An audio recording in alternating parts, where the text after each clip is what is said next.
Good evening, Reds, and welcome to FA Cup final special with Jarvis Cocker and Stu Woolley and Tom Journalist One on Jarvis's Corner.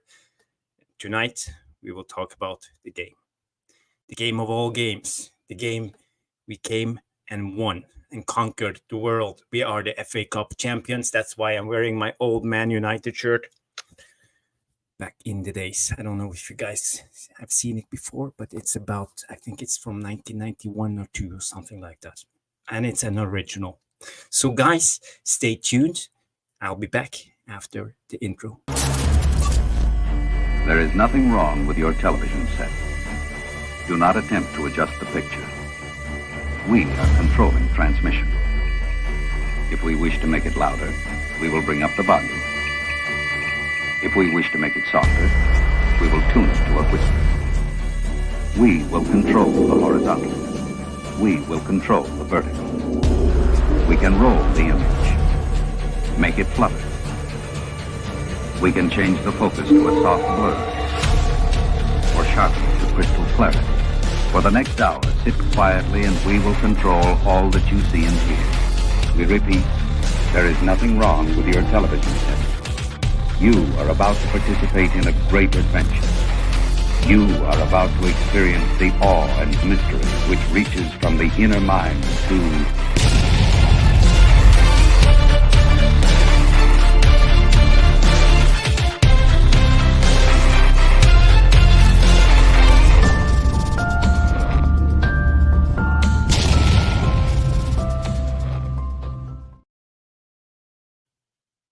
Good evening, everybody, and welcome to Jarvis's Corner. Tonight, I have Stu Woolley and Tom Journalist One with me on the show, and we are going to speak for 2 hours about Tipton Town FC, the mighty Tipton Town. Okay, let's talk a little bit about Man United. But first, how you doing, Stu? Haven't seen you in a while. You weren't available last Monday, but now you're here. So, how are you doing, my friend?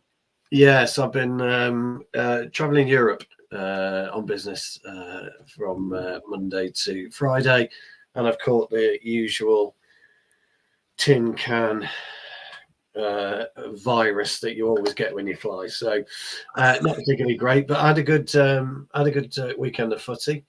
The mighty Tipton Town were victorious in our final game of the season, but we then lost to England over 50s 3-1. That was a bit disappointing, but they were really good, really good. There's a couple of ex-pros in there, couple of brothers actually of pros as well. John Dumblin's brother played, and he's like fucking All right. huge, absolutely huge. But it was mainly semi-pros that played. So, but no, it was good. So so I'm just muddling through, trying to get over this crappy cold. But great to see everybody in the VAR room. Loads of the old faces. It's Timmy is there. Jamie Wayne's in, Danny B, Craig Warby, Madhouse, of course. We're bound to get abused from Trevor Wade at some point tonight, as he likes to come on and give us some stick. Rajat's in. There's loads of people in. So I'm still buzzing from the match Saturday, of course, just like everybody else. Yeah. So all in all, not bad at all, pal. Good to hear. And we have Tom, Journalist One, in the house. Are you back in England, Tom, or are you still abroad? I'm still in France for now, but I'm travelling back tomorrow. Ooh la la. Bonjour. How is France? Is the weather nice? It's quite warm. It's been quite warm for the last couple of days that I've been here, to be fair. But every time that I've come over, I've always had good weather. Whether when I've been over in France, so I don't think they know what a fucking rainy day is over there, to be honest. They're in the south anyway. Yeah. You were Cannes in French yourself. Yeah. I was mainly Eastern Europe, so we've just launched a European website. So I was just over doing a few bits and pieces. Poland. I'd never been to Poland before, and it was absolutely stunning, beautiful. Where did you go, Stuart? Warsaw? No, Krakow. Landed in Krakow. Absolutely gorgeous. Was lucky enough to do Croatia as well. and then Krakow. So a couple of other Yeah. smaller venues. But I normally, lucky enough, because what I do, I normally get down to the Monaco Grand Prix. And I'm normally in Monaco, just not a million miles away from, well, I suppose it is, isn't it, really? From Cannes to Monaco. But yeah, so I normally do that. But I wasn't missing the FA Cup, so I stayed in England. Way too pretentious, the Monaco Grand Prix, for my liking. I have to say, Krakow is probably one of the most beautiful cities in Europe. I would rate it as the same level as Prague or Budapest. To be honest, I've been traveling a lot in Europe, and I think it's so beautiful. It has old castles, the main square, everything. The castles are superb, and some of the tales that you hear and stuff like that are great. And just make sure the wife isn't around, but the eye candy was of a high as well. Just to keep that down. That was good. But I'm actually going to the Hungaroring this year and next year, doing a bit of business and that. And I've never been to Budapest either. So you know, well, it's Buda and Pest, isn't it? Actually, there's two kind of towns side of the river. Side of the river.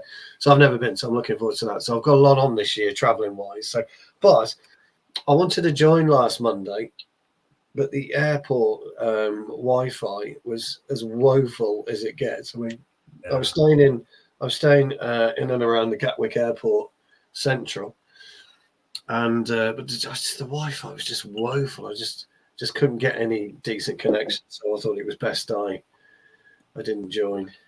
Yeah, but no worries. We had a great show last Monday. Mick was on, and we I think we went on for 2 hours 30 minutes almost. Yeah. So Yeah. it was one of those Scorsese moments. So it was a good show. But let's just jump into the show, people. And I just want to say hi to the late arrivals. Raya, Chelsea Dan is here with his Chelsea tears because Chelsea is going into the Conference League with qualification. So big up Chelsea Dan. Yes. And GK, the Routinator is here.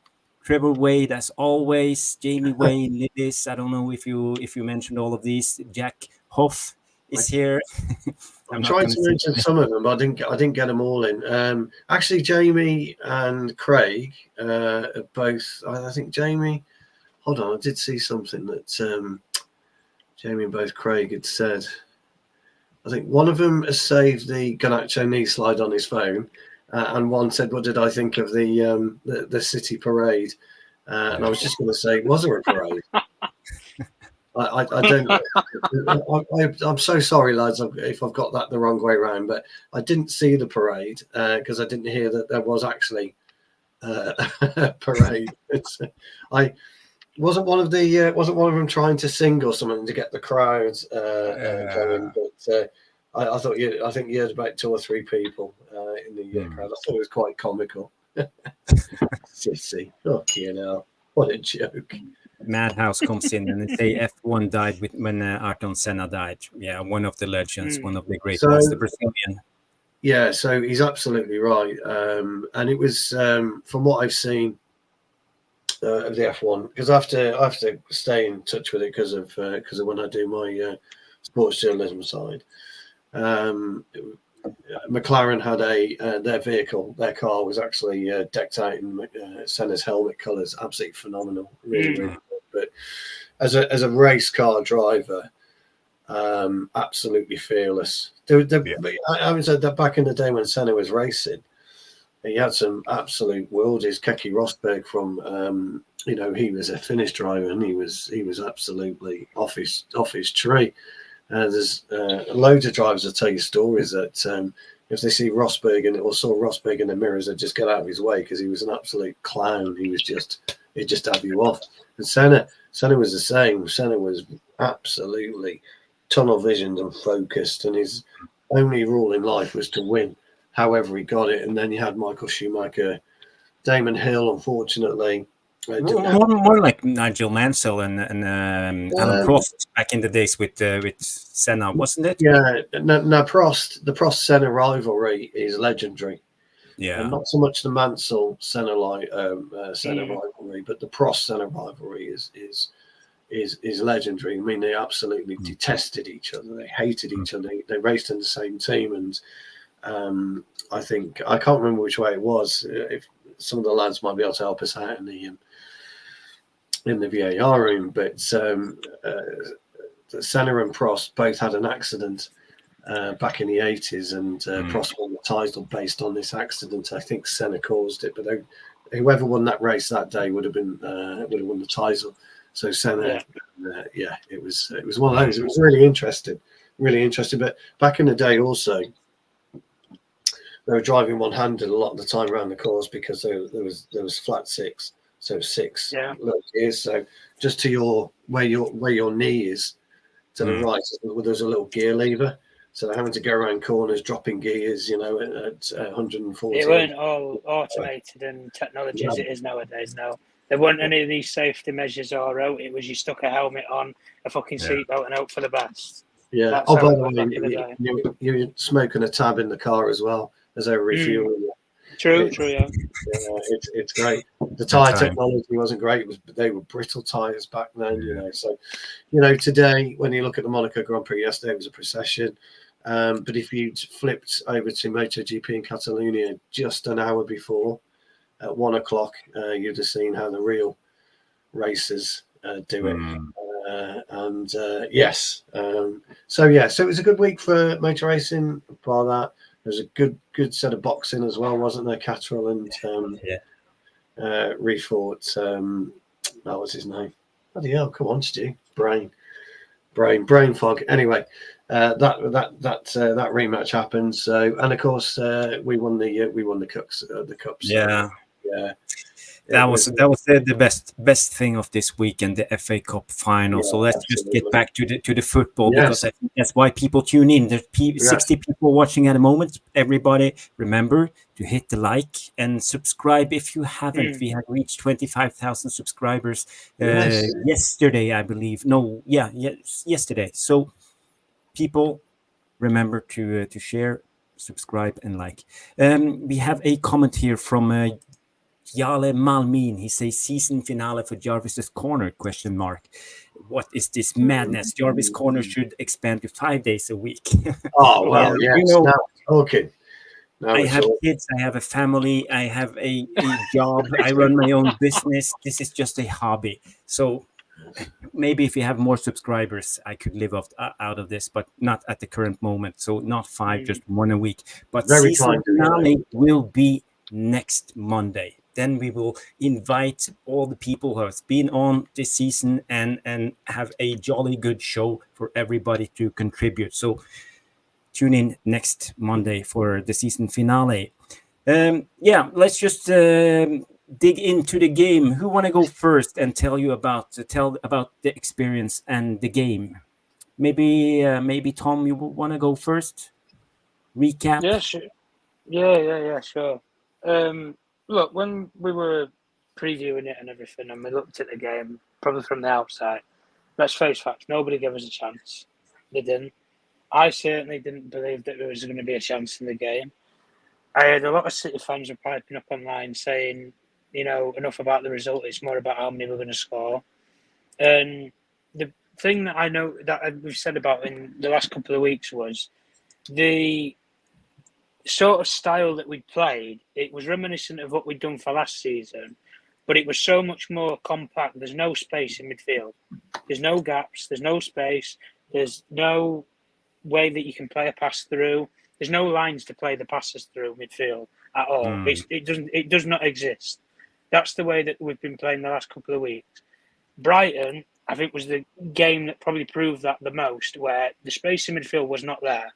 The one thing that Brighton also have to their effective, they have brilliant wide players who are so direct and can create from out wide. And the thing that City, I think, really that they've lost in the last couple of years, and I don't really think they've replaced, is the directness that they've had from width. If you go back a couple of seasons ago, City, for me, I think they had one of the best attack forces in the world, maybe in the Premier League world, whatever, you can debate it. You had direct wingers like Sane, Mahrez, Sterling's another one that comes to mind. Direct wingers who they have that creative spark, they can get a goal, flick off, run past 3 or 4 players. If you can't go through the midfield, they always relied on the wide areas, and they had the quality of those players to do it. City, I think, have lacked that now. They've lost that quality out wide. They've got players who have a lot of low sense of gravity, who are very almost one touch move sort of players. Bernardo Silva, Phil Foden, De Bruyne, the kids even the guys that they've brought in like Nunez, Kovacic, they're not mobile players. They're not direct players.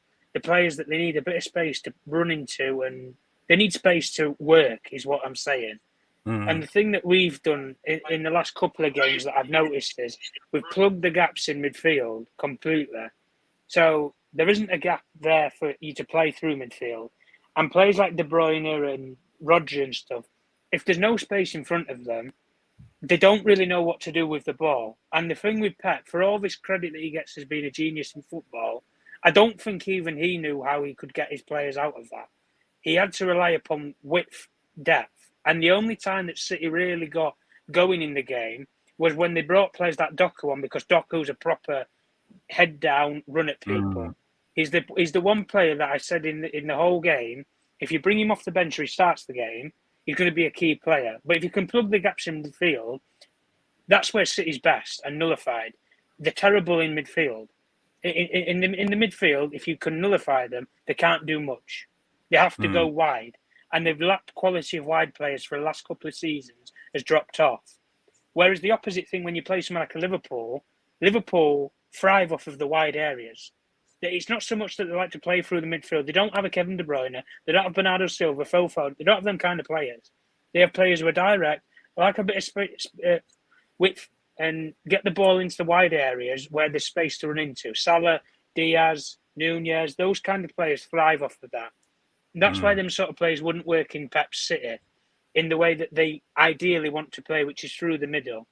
We nullified that for, I would have said, the 70, 80 minutes in the game. It was flawless.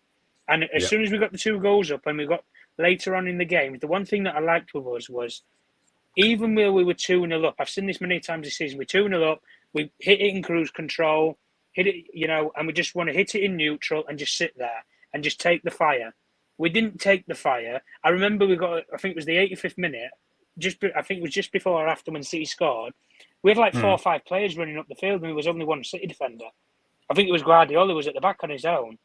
That's what I've been wanting all season. I want us to go for games, take teams by the bollocks, and just end the game. That's all I want from us. I don't want this passiveness all the time. But in this game in particular, you had to play this way. And me personally, and you guys can be my backup for this, I said this 2 weeks ago when we was debating about the City game. I said, if you want to beat City, I'll give you 60-40% chance if you play compact, in midfield, plug all the gaps up, get the plumbers in, Amrabat, plug all the game up, and there's no room for City's midfielders to go into. And that's the problem. And like I've said, even like Dave's saying here, for example, big up to Dave, with Grealish and Doku, he admitted that he got it wrong. And the thing with Pep is, when he admits that he's got something wrong, post-match after a game, you've done something right in the game. Whether you lose the game or not, if he admits that he's done something wrong, he can see clearly that, oh shit, I didn't expect that. He didn't expect any of that to go for the game. And that's why, for me, in large parts of this game, I thought the width that Garnacho gave us and the constant running for 90 minutes, the energy was brilliant. Rashford, to his credit, when he got the space that he needed in behind, he was effective. But this is the sort of game that suits him, when he has the space to run into. The same thing with players like Fernandes, had the space in midfield because he wasn't getting trapped by midfielders, Rodri or Kovacic, because they didn't know where to find the guy.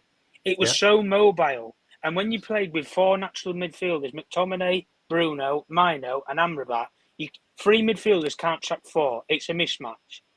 And so when you completely overload the midfield, that's where City's going to struggle at both ends of the pitch. They can't play their game at one end of the pitch, and they can't defend it at the other end.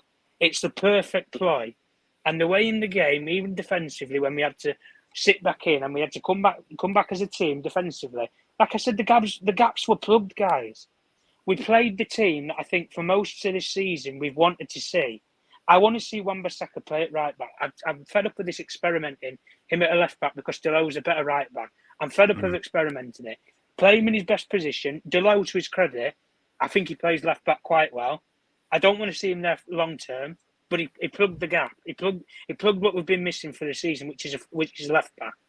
Martinez and Varane, we've said it before for last season, completely complement themselves brilliantly. But the one thing that I saw anyway, especially in midfield, Amrabat and Mino, I've seen it for so many games this season. I saw it against Liverpool away. I saw it against City when we was at the Etihad.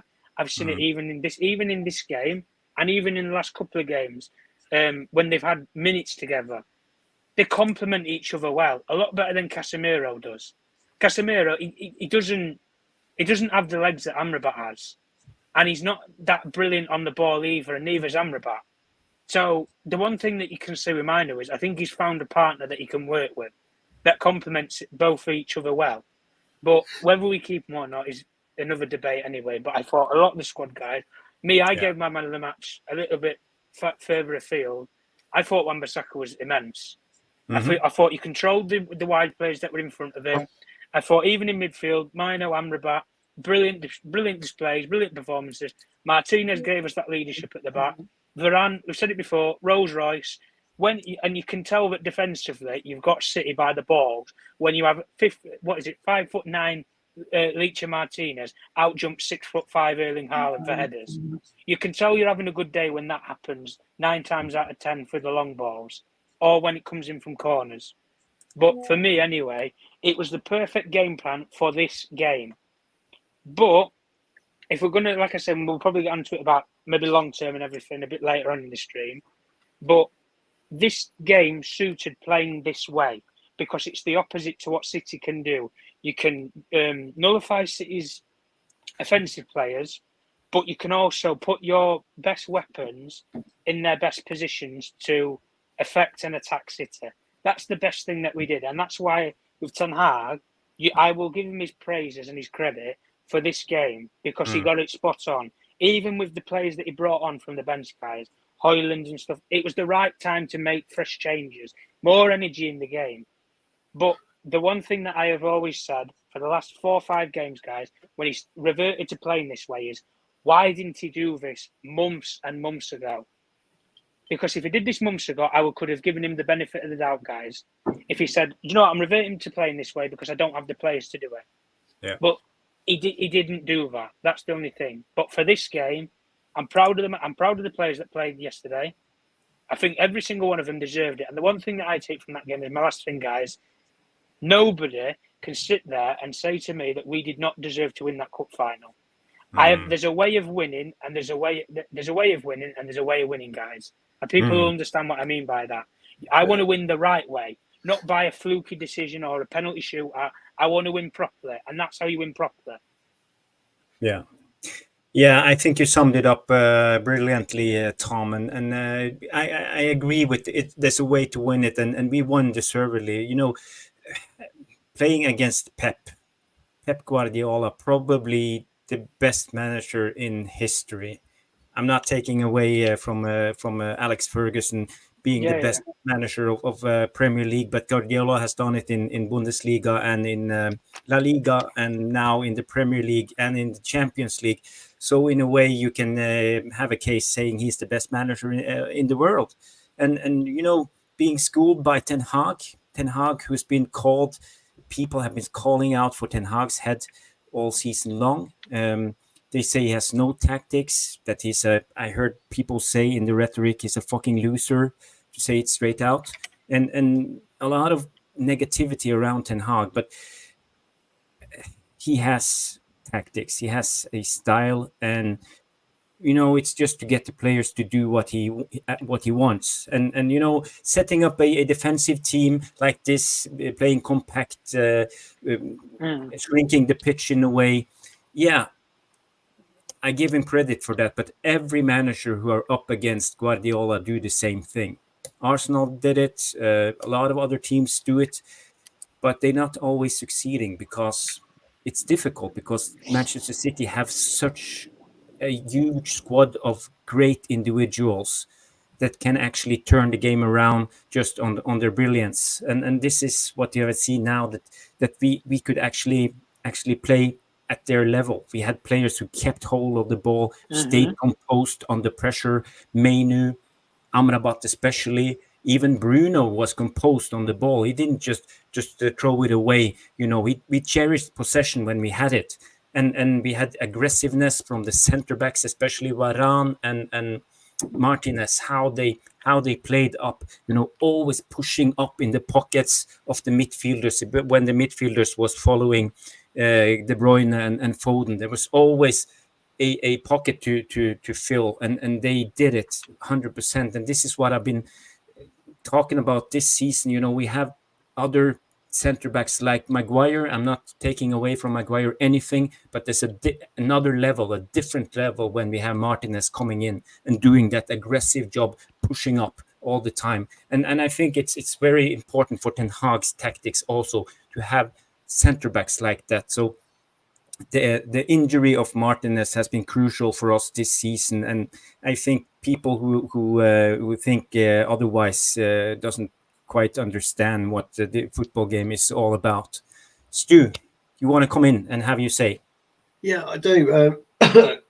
First and foremost, I don't disagree with anything both of you said. You're absolutely accurate in your assessment of the game.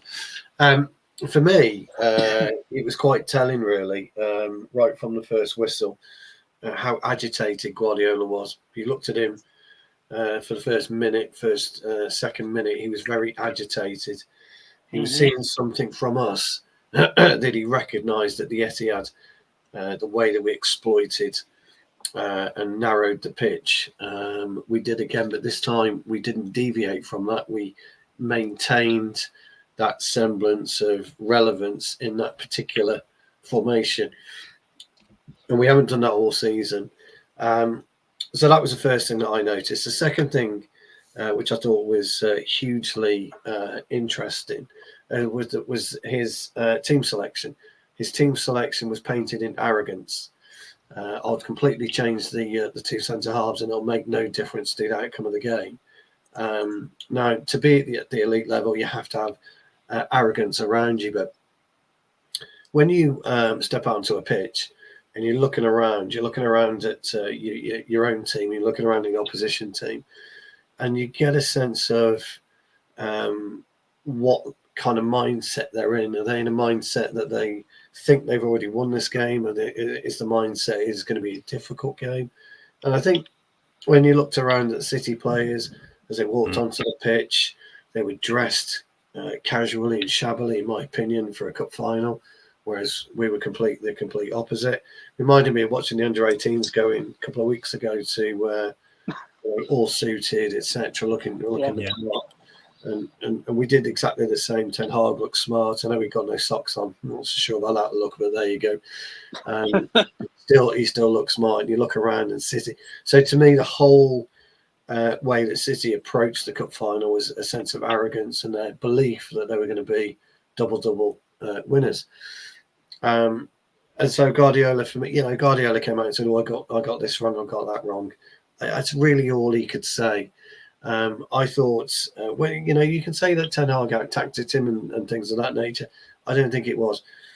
There was a certain element of the way that we carried ourselves as a unit. There's a certain element of the way that the lads carried themselves as men and as footballers. And I can't put my finger on as to why. And people will say, well, it's the cup final. I don't necessarily buy into that, because you can't necessarily change your demeanour throughout the season to suddenly want to be somewhere. Something's clicked, something's happened. Stu talks like a professor trying to I'm not so sure. I think I know what he's trying to say, but backhanded compliment there. I think backhanded. I've lost my train of thought now. What was I saying? I've completely lost my train of thought. But anyway, under 18s. Under 18s, yeah. So we were talking about it's style and that, and there comes a time where there comes a time where the players, I was talking about the players' persona.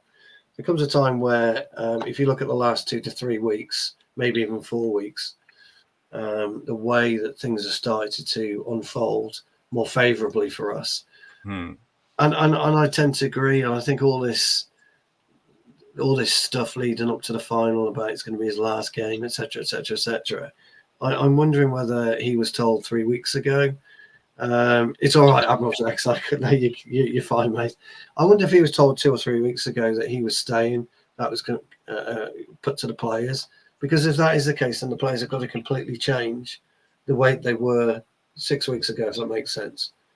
6 weeks ago, they were trying to push him out the door. We could all see that, all of us. We've spoken about it, and I don't know whether or not something was communicated to them and said, "Look, forget that.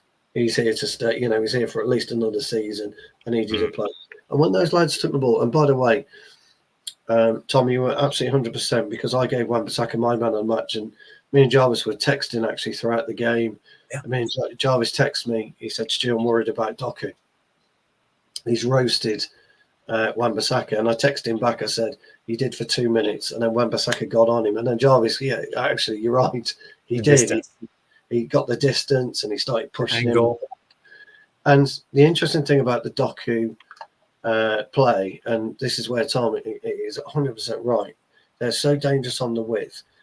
We nullified Foden within the first 5 minutes because somebody actually kicked him and put him on his arse, and he didn't like it.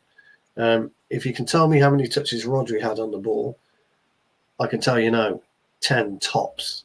Kevin De Bruyne crying, Rodri crying, Stones crying, Bernardo Silva, what influence did he have on the game? Crying.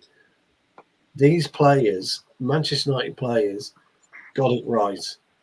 They got it right against Brighton. They got it right against Newcastle. We have started to come and play the type of football that we want as fans. And I'm sure that Ten Hag was wanting. So I've backed Ten Hag, this all season, and I've always blamed the players. And this is my conundrum question now. Why, for the past 3 to 4 weeks, have you decided to suddenly turn up? And bearing in mind, guys, we've only had Varane and Martinez in the final. We hadn't had them previous to that. So these players have picked it up. They've understood something, whatever that's been said to them, that you've got to get off your arse now, you've got to start playing. So I thought it was absolutely tremendous. I really did. I thought it was a tremendous performance.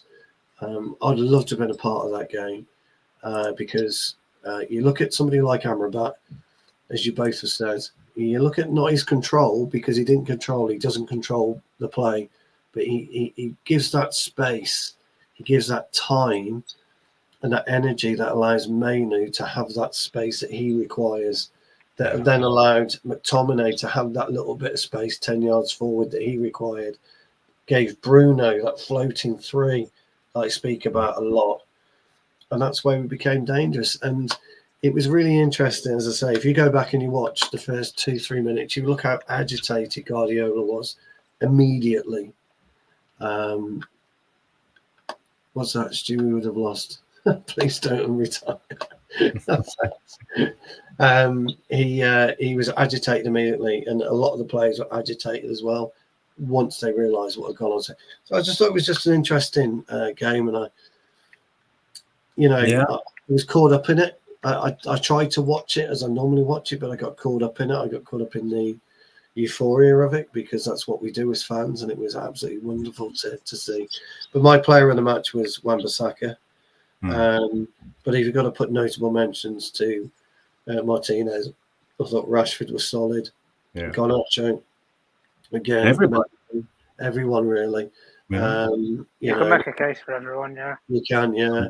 And I'd like to see the goals. The only thing that I if I was playing, I was Rashford, I'd have probably given Garnacho a clip round the ear for not looking over his shoulder on that critical moment when we broke through. But I mean, that's just nitpicking, isn't it? Their goal, by the way, really the game should have been 2-0. There's no way of garnishing. Yeah, they caught the Garnacho flat-footed, Doku. In his ending, and this is where I would like to see actually Garnacho evolve next season and improve his play when it comes to this defensive partnership with his fullback and actually being the guy who can defend with him. So there's still improvements needed for us to become a title challenging team, but at the moment, I can't complain and as you said, we should have won the game 2-0, but who are we to complain on a day like that? Let's be happy. Anyway, there is. Where is he? Oh my God!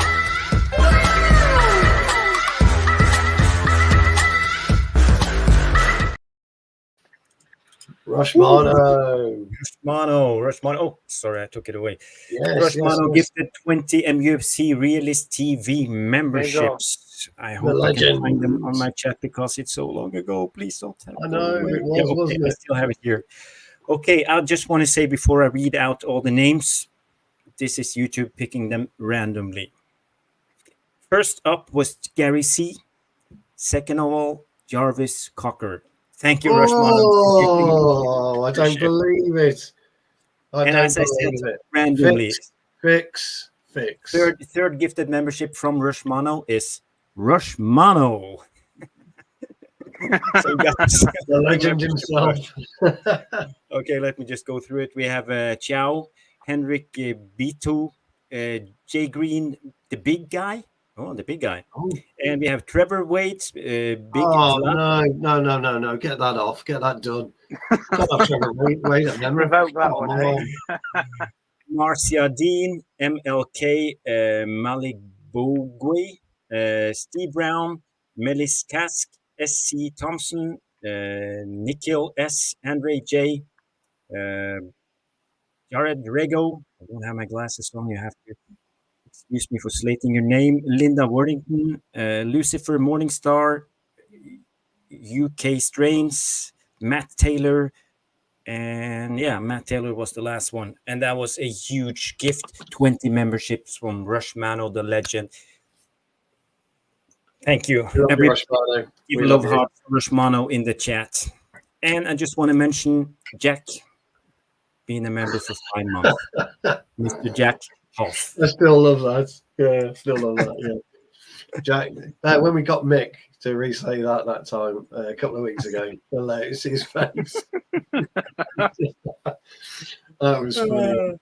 I see Rebel Baki comes in and say, like the video, let's get to 100. Yes, people, let's try to get to 100. There's 129 people watching us on different channels at the moment. Yes. 77 on YouTube. And Trevor Wade comes in, member for 5 months. Big up, Trevor. Yes, I just want to say, 5 months. Mick, Stu, I just want to comment on your assessment of the game, and I would say when you mentioned how Mainu and Amrabat took care of the ball, how they did it, and they involved McTominay, they involved Bruno, they've involved Rashford. Do I see a super chat? Yes, we have a super chat. Let's just do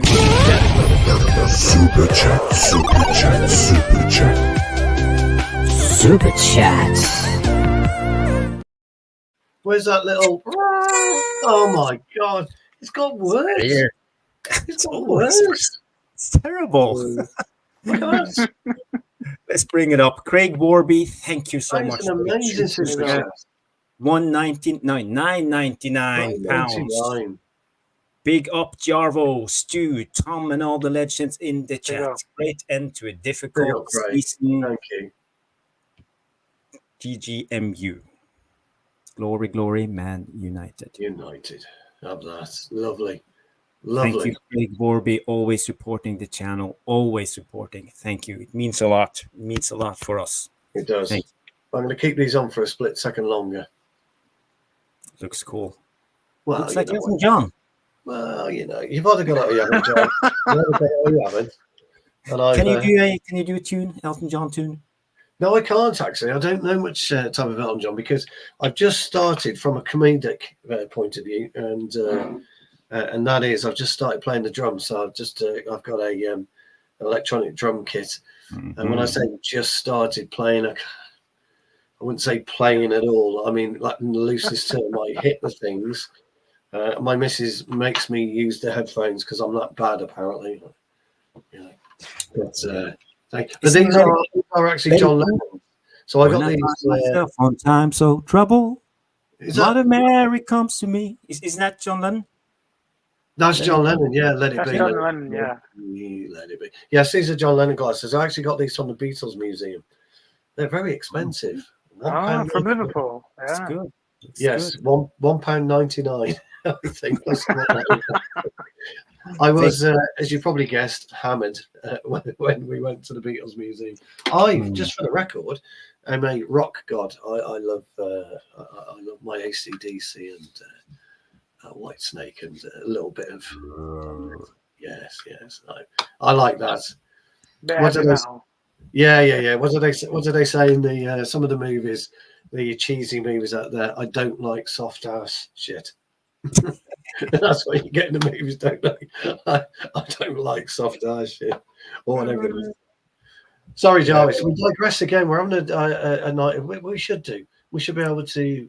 Yes. But we are in a great mood because of the FA Cup. You know, we are done with the season talking about everything that's gone wrong with Man United. Today is a day for celebration and to be happy. That's the thing. Let's just Crying in the Rain, Stephanie Griffiths, Crying in the Rain by White Snake, right? From the 1987 album. Absolutely terrific. It's got a brilliant guitar solo. If ever you want to listen to Crying in the Rain, she knows her stuff, does Stephanie. Big up. Crying in the Rain. I think that's Morten Harket. I don't know. Yes. Yeah, well, yeah, but Morten Harket. Now, there may be a story to tell there, Jarvis, and there may not be a story to tell. But when I was 14, and Aha were big in the UK, really big. And I may have 86, 87. Yeah, I may have had my hair styled like his. I don't know. Did you have a mullet? It was a shocking mullet. The funny thing is, my friend Tony, brilliant guy. He wanted his hair like the keyboardist Mags. He had I think it was like a perm, wasn't it, back in the day? I think Mags the keyboardist, and he had that. But and my other friend was a guitarist, Paul. You pronounce his surname, I can't. Who? Put the guitar on the harp, but the guitarist Paul White. Morten Wachter and Manne Holmen. Yeah, that's the guy on the keyboard. Yeah. So yes, "Take on Me" was the song, wasn't it? Back in the day, yes. So we'll gloss over that part of my checkered history. Yes, I did it. Can I? Yeah, I could probably still rock a mullet, I reckon. You know. So I'm so glad I grew up in the 80s, 90s. We didn't have a smartphone. There's no documentation of how bad we looked with the clothes and with the mullets and everything. We're back in. Is that from the gaffer? Woo, woo, woo. Let's just play this. Super chat.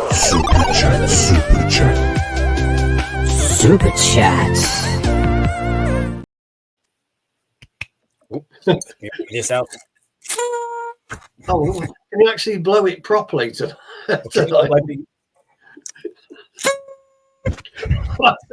want to wake up the neighbors.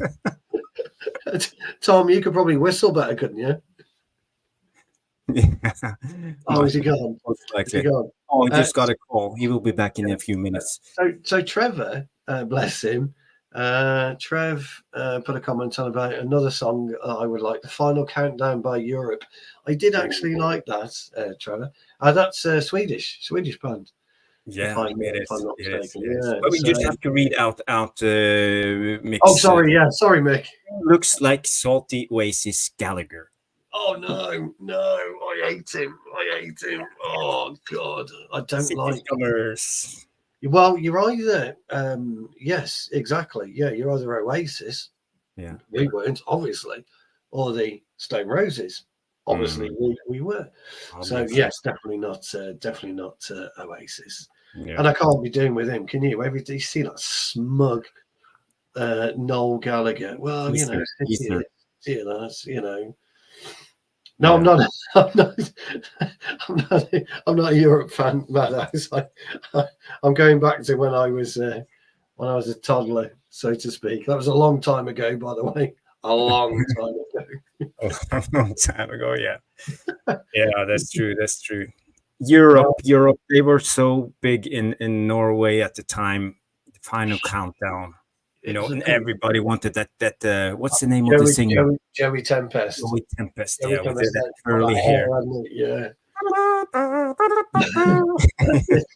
That's it. They're still rocking that today. They still go out and tour today and still rock that song. Oof, oof. No, let's just get back to the game. Sorry, guys. Although it's been quite good, the VAR room have liked it. Yeah. I see Trevor comes always with this Damon Albarn and Blur. Yeah. What's the hit song? Boys and girls. Boys will be boys. Was that Blur, was it? Always. No, song 2. That's a good song. That one I like. Yeah. That would have been Blur. What else has got spray galore? Craig Warby. He's right. Can you imagine Jarvis, everybody, with long hair? Craig Warby speaking out of experience. I bet you if you have some pictures from the 80s, early 90s. Dear me, you look back on yourself, don't you, Jarvis, when we were kids, and you think to yourself, "Oh, dear, terrible." I'm so glad there were no smartphones at that time. So, God. Many pictures. Oh God, yeah. Can you just imagine us, you know, with smartphones back then? I mean, crikey. Yeah, but on the serious note, I actually feel sorry for kids growing up today. You can't have the freedom we had. There's always someone with a phone taking pictures of every stupid things that happen. You know, you can't live freely. So for me, yeah, I'm glad to be an 80s, 90s child. I was a good child. I was a good lad as well. Never got into any trouble whatsoever when I was in my youth. Maybe a little bit, not too much. Yeah. Roydon's come up with a brilliant quote. Man City Blue, I wipe my arse. Would you sing that shit? Man City Blue, I wipe my arse. That's a great one. Oh, we're just waffling now. Let's just go back to the game. So let's finish the Q&A and casual talk later.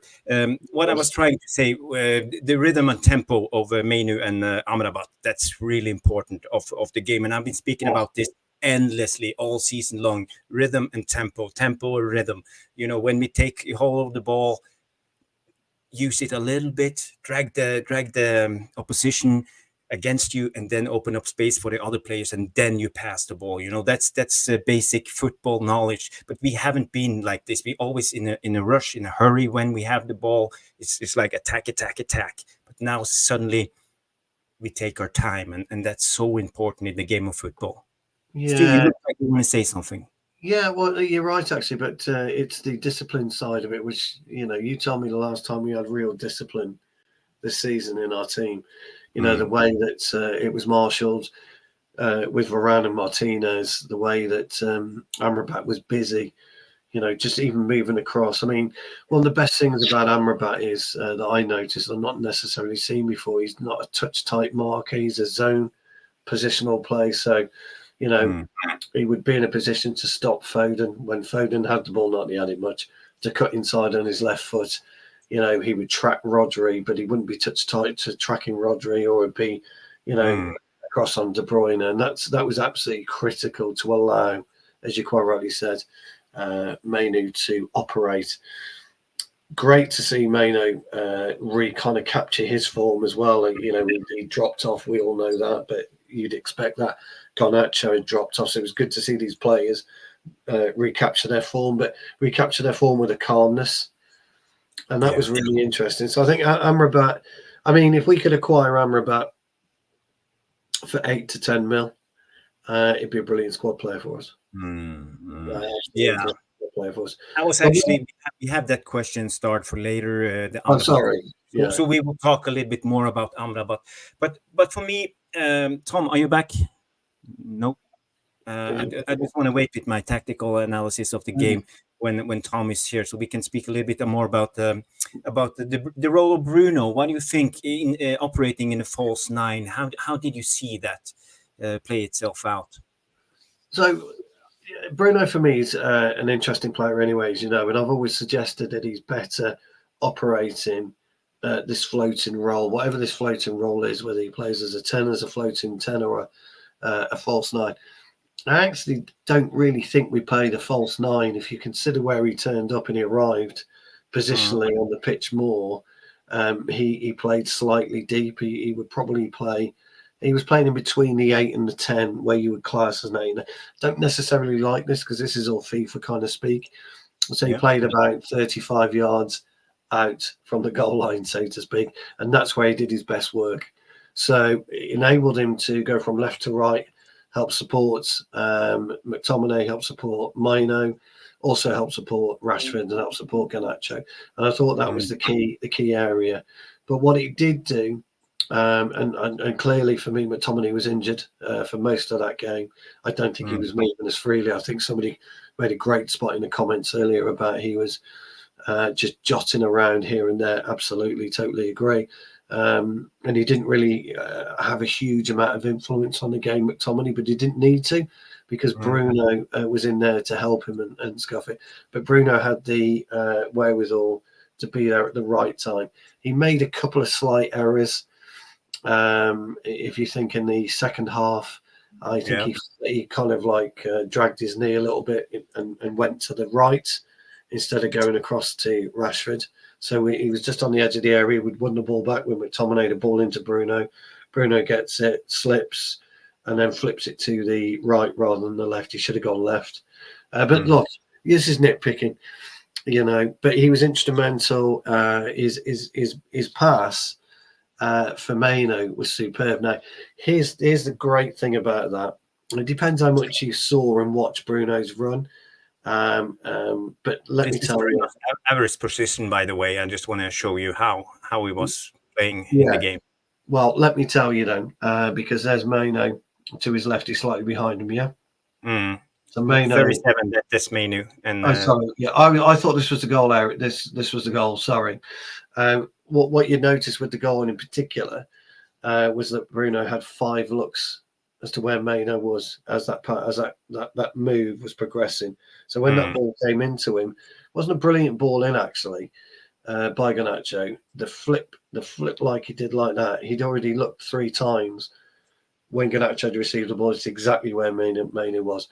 Yeah. Don't ask me what Carl Walker was doing. No idea. Don't ask me what the 2 centre halves were doing. I've got 0 idea. I think it was a Kanji. No, it was Ake and Stones. I don't know what they were doing. And then the way that Maino popped the keeper on the floor, I thought was brilliant. So all in all, I think he had a bigger impression on the game than people would see. See, Madhouse comes in and say we played a 4-4-2, then a 4-2-2-2, and then a 4-2-4. And as you saw on the average position, as I show you here, it's almost like a 4-2-4 in a way. It is, it is, and that back four is the way the back four should always be set up. And you've heard me speak about the 2 fullbacks should be about 10 yards, slightly higher than the two centre halves, and there's your reason. That positional play for both of those, if you could circle those or arrow those, is their optimum position. Because when we're defending, they've got to go 10 yards back, and they're in their optimum position either side. When we're attacking, they just need to go 10 yards forward to the halfway line. Again, optimum position. The way that Rashford and the way that Garnacho were tucked in alongside McTominay and Bruno was pivotal for not allowing our good old friend Rodri to continue this wonderful run that when he plays, Man City never lose. Well, unfortunately, Mr. Rodri, you're fucked because we beat you. So there you go. So goodbye. But that highlights what Tom was talking about of the inverted and how we narrowed the middle of the pitch, and it's no good for them. Mm. So yeah, even when Doku came on, it was ideal. So hopefully we'll be able to get in and start talking a little bit of tactics in a few minutes. I see Craig Warby comes in and say Walker didn't expect the ball. Bruno absolutely beautiful reverse pass, and I think that's almost the pass of the season. I haven't seen such an assist of a long time, and how he disguises it, how he scouts. He looks at Mainu 4 to 5 times before he arrives to the 18-yard box line, and he has completely 100% control of what he's doing. And everything is planned into perfection. So it was a pass this season. I will use a word that I never use, and it was exquisite the way that he did it. But conventional wisdom will tell you that a strike would have been very, very difficult to execute and get on target and score. So that last look as the ball's travelling. As soon as that ball leaves Garnacho's foot, there's a quick look, and it's a split second. And then he knows exactly what to do. So as the ball came in, it was a sweep, just a very, very tiny sweep. And here's the other thing about that particular pass. He could have put a lot on that. If he put too much on it, it would have skimmed way past Mainu. He didn't. He put it right to roll, ready for Mainu to strike out. It was a wonderful, wonderful pass. But and it's a great finish by Mainu too. But yeah, the pass is the thing, and also the cross from Rashford. That was a beautiful cross. Yeah, I know, wonderful cross. I mean, what Rashford came in 10 yards off the byline, so to speak, and wonderful pass. He put it 10 yards in front of Garnacho, so he gave Garnacho something to run onto. Guardiola was sleeping, but then Garnacho got hold of it, looked up, got the pass into Bruno, and away we go. Really, really good goal. I mean, I've seen it a few times now. I watched Match of the Day like everybody else did. My missus was like, "What are you doing? You already seen it once." Sorry, love. I'll watch it again. So we're watching Match of the Day, and I'm watching it, and I'm looking at it, and I'm telling her, I said, "Watch Bruno here. Watch him look." She says, "What?" I said, "Watch him look." "Where?" I said, "You just watch him. It's like this. That's all it is." And that is a wonderful pass. Yeah. Let me talk about quick, just briefly. I know you're going to bring it up, but let's talk about Garnacho's goal and that pass over, and the anticipation of where the ball was going to drop was absolutely brilliant. But the bravery of the kid there at that particular time, when you've got Guardiola chasing you and you've got the keeper bearing down on you. What I couldn't quite understand is I still can't get my head around what Guardiola was up to. He thought he was going to knock Garnacho off his balance, but actually, if he'd not done anything, Guardiola, there's no way Garnacho would have scored. Yeah, he just wouldn't have scored. He wouldn't have been able, I don't think he'd have been able to get through and around the goalkeeper enough to tap it in. That shoulder barge. But you know yourself as a centre back, you don't want to be in that position. You don't want to run back again, heading against the goal, because you lose overview of the situation. I know what Guardiola should have done, right? What he should have done, because he nudged him. He nudged Garnacho round the keeper, right? And he's like, "Oh shit! Now I'm in trouble because I haven't got anybody in there. Because if the ball had dropped at Garnacho's feet, chances are the keeper."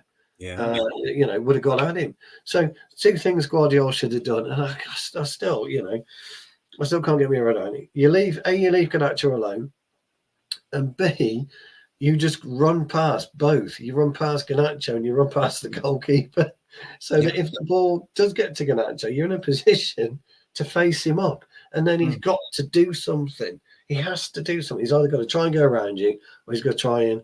But obviously, Guardiola was their weak link. When I was on United Real Therapy the day before the game, we talked about it. That the plan must be target Guardiola all the time. He is their weakest player, and he's not the left back. Foden, he wasn't helped either. No.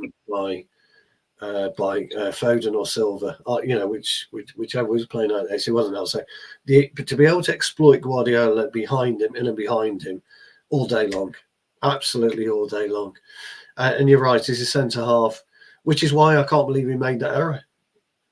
Yeah. As a centre half, you would know where to position yourself, where to try and cause the least amount of harm to you, but the maximum harm to the opponent. Because if you're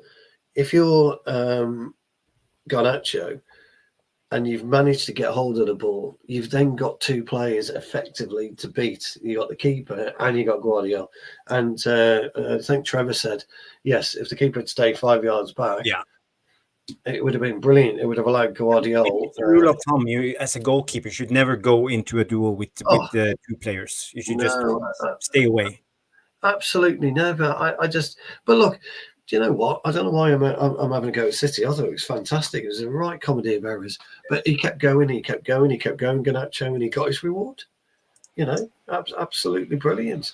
I thought he was. I thought he'd really stepped up his game on Saturday night. I really did.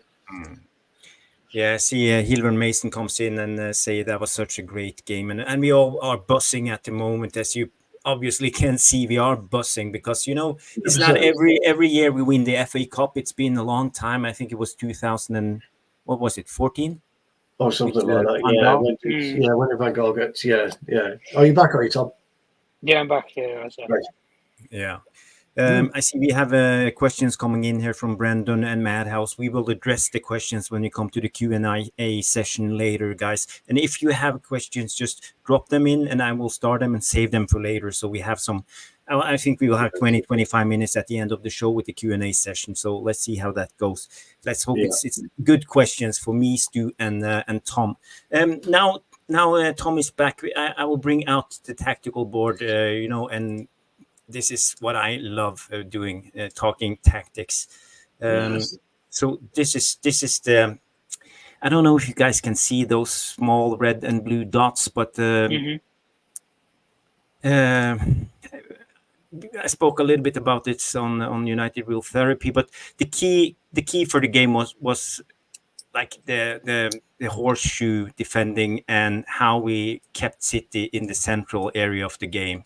This is the central area, and we also had the half spaces. Oh, sorry, that's a little bit crooked, but the half spaces is this area in between the 6-yard box line and the 18-yard box line. So this is the half spaces here, and what usually happens when City plays, they have Foden, De Bruyne, they seek the ball inside. And when the run comes off the ball movement and stuff like that, they move into the half spaces to create, and then they move in again. And you have people like Rodri and Kovacic coming in, and they are starting with a lot of people. So what we did actually in the half spaces, we were very aggressive. Martinez was pushing out, Amrabat was pushing out, Rashford was blocking all the passing lanes. So the game plan for me was, we just closed down the half spaces for City. So we forced them to play in the central area of the pitch. Do you agree, Stu?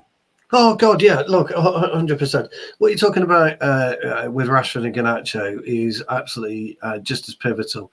So if you were to get hold of Rashford at the moment, you're just moving from side to side.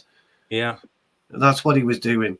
He was positioning himself in that position. So if Walker gets the ball, that's fine. Walker can advance 10, 15, 20 yards. As long as Rashford is moving from left to right, Walker's got to do something. He's got to make a pass.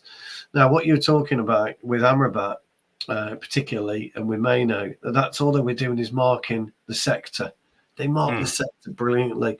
So if they got touch tight, if you get touch tight against somebody like Foden, chances are you're going to come out second best. If you go touch ties against De Bruyne to an extent, you come out second best because he's got a good footballing brain. But we didn't do that. What we did was mark the sector. And marking the sector was the problem that Rodri had, was the problem that Kovacic had, because they got nowhere to go. They got zero place to go. And so De Bruyne, if you look at that particular position then, if you were to leave that where it is, if you were to move Rodri into the centre now, just move Rodri into where can De Bruyne pass? Because that's where Rodri sits. Don't forget, Rodri sits. Yeah, we block him off with this. Yeah, and the other side. Yeah. That's exactly where Rodri sits, isn't it, Tom? He sits. That's where he's the best. So he didn't move. He couldn't even penetrate into there. So Rodri would have to go back in between Rashford and Bruno. A bit further down, come down here in between them. Yeah, come down there. But still, look at the pass initiatives. If De Bruyne goes back, if he doesn't go out to Foden or Silva, okay, and if he does go out to Silva, by the way, okay, it's very, very simple for Dalot just to move to the edge of the 18-yard. Look, that's just basic football knowledge. And we've done 3 scenarios there. In each time they didn't get, there was no clear space for them, was there? That's because we marked the sector and not the player. What happens when you mark the player? So if you put everything back to where it was, how you had it originally, how you had it set up originally. Yeah. Something like this, basically. Something like that, yeah. And move De Bruyne, say, into the central position and just put Amrabat touch tight on him. What happens when you mark the player?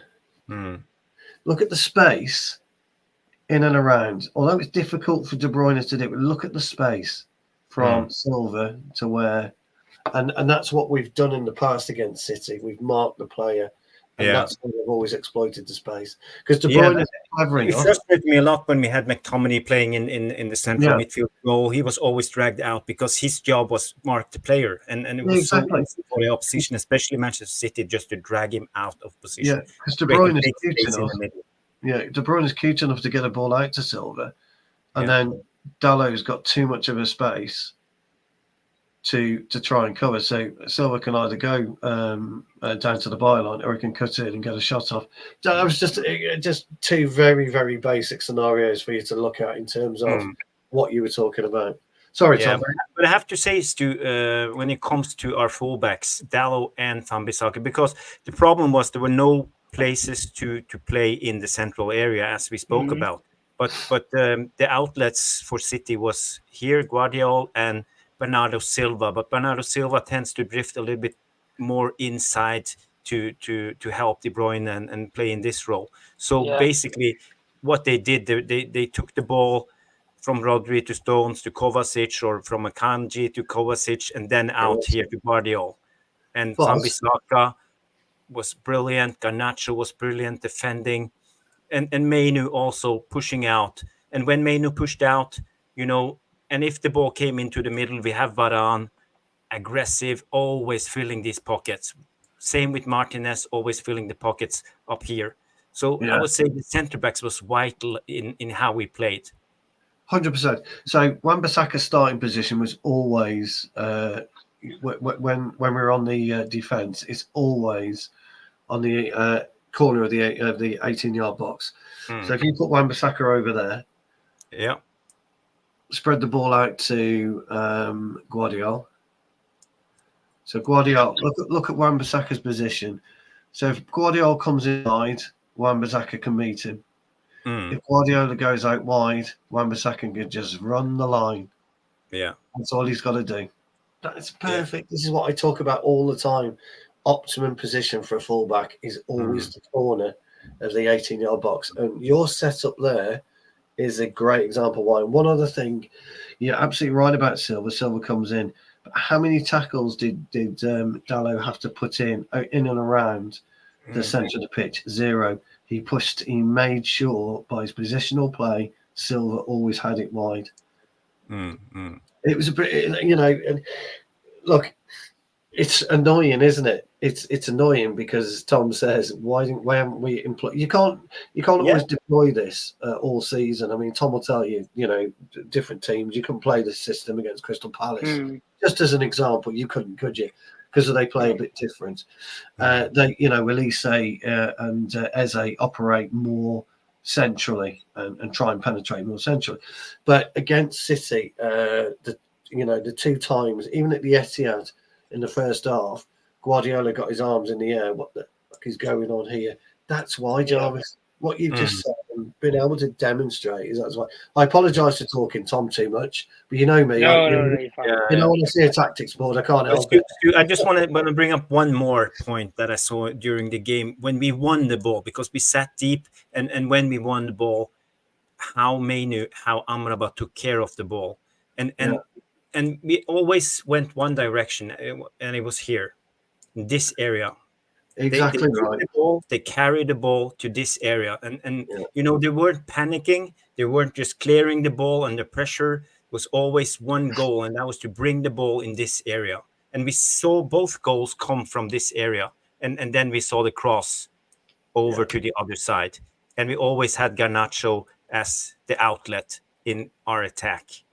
Again, 100%. So when Maino or Amrabat gets the ball, Garnacho and Rashford did this. Yeah. And they made the split. Because you're talking about the countable game. So Rashford out to the wing, Garnacho out to the wing. If you can push those out to the wings just over the halfway line. Keep going. Here. Keep going. Bit more. Bit more. Just over.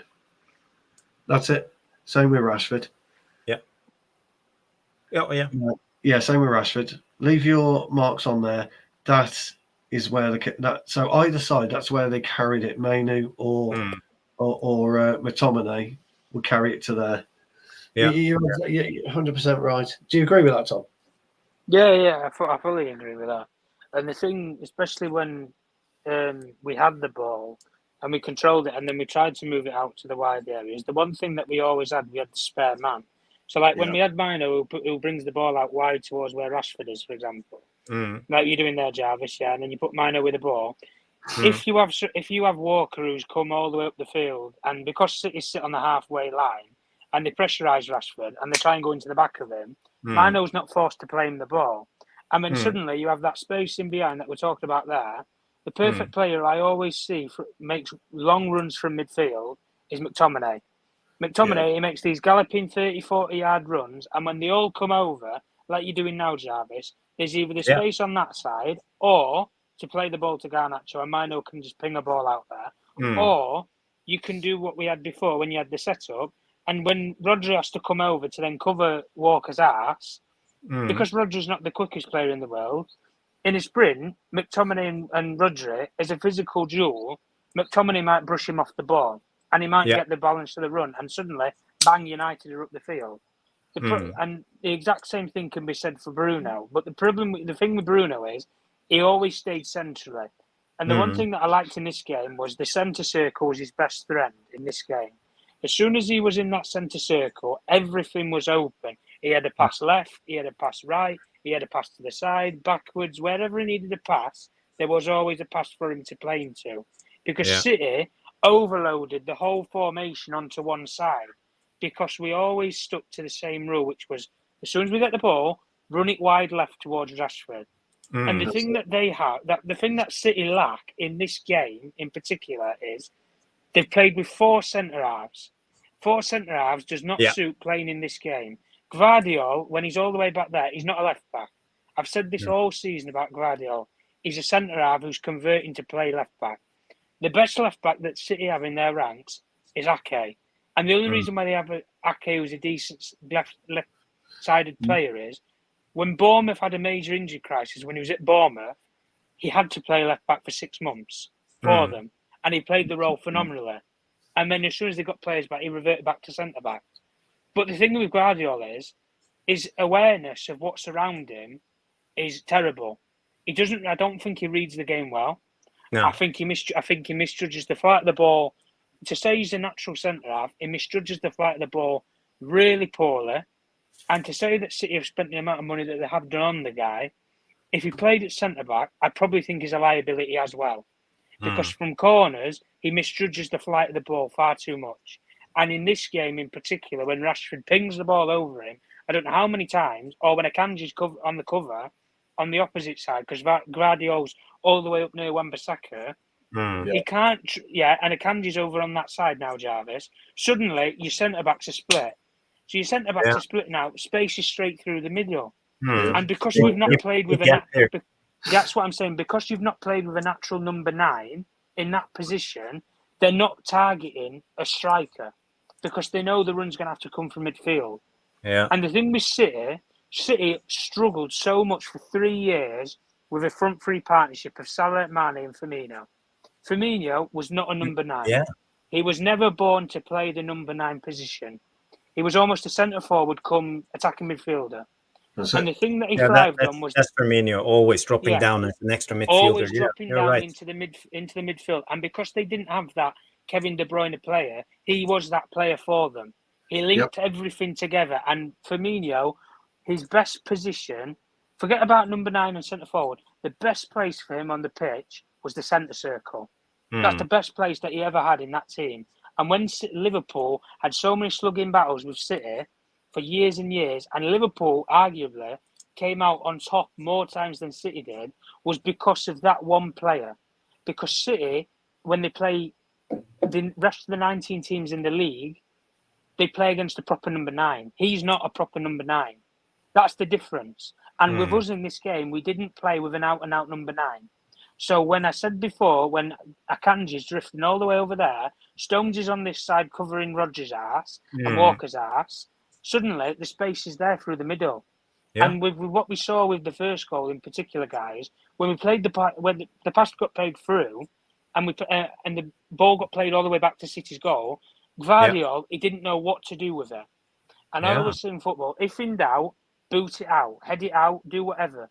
If he's got that doubt in his mind, the worst thing that he can do is play it back towards your own goal. That's the worst thing you can do. But the thing with Garnacho was he anticipates the play. That's the one thing that our attackers are good at. Yeah. For what they lack in the clinicalness to put the ball in the back of the net, they track where the ball's going to go. The judgment of the ball is always good. And also willingness to run. Garnacho always willing to go on. This is what I'm saying, Jarvis. And that's even why yes, and this is why Rashford on the left-hand side in this game suited perfectly. And Garnacho on the right suited well because Garnacho was never going to get in the positions to have a free hit on goal from the left-hand side. Whereas if Rashford has that space, he's a threat because they know that he can kill him. We saw that in the derby at Old Trafford with the goal that he scored. When he has that space, he can kill you. It's as simple as that. Garnacho, if he can't get a ball off to have a shot himself in this game, he's on his preferred foot. So with the second goal, when we cut the ball back, and then, for example, Jarvis, if we move Fernandes and we move Maino up the field now, and I'll reenact, if you like, what we did for the second goal, with the goal itself, when Garnacho gets the ball pinged out to him on the side now, Jarvis, on the opposite side, up near where your far marker is, and then Garnacho's all the way up here, when he plays the ball back inside and City's defenders are all in the back line as they are with the 4, and then you had Rodri who was dropping back into the box as well. The problem that they had was the space between them all was so wide that there was no way that a player was going to nick the ball and it was going to ruin the pace of the ball that Garnacho had put on it. I mean, it was just going to be a loose ball. In this situation where Garnacho is now, it's just a simple pass back. It's a simple cutback. And the thing that we've seen, the thing that we've seen this season, especially against us, is as soon as the player plays the ball to the player on the edge of the box, like we did with Fernandes, they normally have a shot off of us. We didn't look at that in this game, and Fernandes, he was smart in that case, where he had a free shot at goal if he wanted. He could have turned on it and had a bang. He didn't do that. He knew that the run was going to come from midfield, from either McTominay or Maino. And as soon as they made the run, the space was there, guys. The space was there. There was not a centre-back near Kobe Maino. Not 5 yards between them. And when you don't have a centre-half or a defender, 5 yards between a player in the box, something's gone wrong. When you're a defending team, something has gone wrong if you don't have a player 5 yards near you in the penalty box. And for that, what Pep Guardiola said in his post-match interview is where positionally City is in the defensive output, playing 4 centre-halves does not suit you. It suits you when you have a balance, when you have the ball, because you have 4 effectively ball-playing centre-halves, and that's where the game's going, unfortunately, modern day football. But because he doesn't have the wide players, like I said, Guardiola's not a wide player. He doesn't anticipate Garnacho's going to come inside. He thinks he's going to go on the outside, put a ball in the box, because that's what wide players do. And because he's not naturally left-footed, he's not going to come inside and have a shot. That's the problem. And that's where City's downfall was, and our almost better moments in the game came from. But the problem with us is, this season in particular, in the final third, when we've played with Højlund, we don't play the balls into Højlund. Højlund would be now probably where Rodri is in that sort of picture sphere now. That's where he would be. If you want to play with a natural number 9, and this is why Haaland has struggled so much in this game in particular, where he is now, Jarvis, and I know it's on the other end of the field, where he is now, he's got 2 centre-halves, 5 yards between them. Yeah. There was a 5-yard gap between him and either of the centre-halves, Martinez or Varane. And we saw it last season, especially when Shaw played last season as the left-side centre-back with Varane. There was that exact same enigma. 5 yards between the player. Because if you've got 5 yards on it, Haaland, he can't turn on the ball. No. Not a brilliant turn on. He can't turn. He's back limited in that way. He's limited in his ability. That's the thing. His father, I remember a couple of weeks ago, he said it in an interview. Erling, when he's facing the goal, is the deadliest player in world football. When he's got his back to goal, he's an amateur. And I'm not afraid to admit that about my son. Because even Pep, as much of a genius as he is, you're either gifted with that as a number 9 or you're not. You can't coach a player to play with the back to goal. You can't do it. It's as simple as that. They're either good at it or they're not. Lukaku had one of the best managers who could probably get that out of him in Mourinho and Conte. He couldn't play back to goal. He's not that sort of player. He drags the ball with him and tries to bring other players into play. That's hold-up play. That's not turning the ball and running with it. The difference, like I said before, with say like a player like Firmino, when Firmino dropped the ball, guys, he can turn. He can turn and he can run at people. And he can play the passes forward. That's the difference with the attacking play. And Danny B, perfect example there, Danny. Mateus Cunha, first game of this season at Wolves, he exploited that so massively with us in that first game.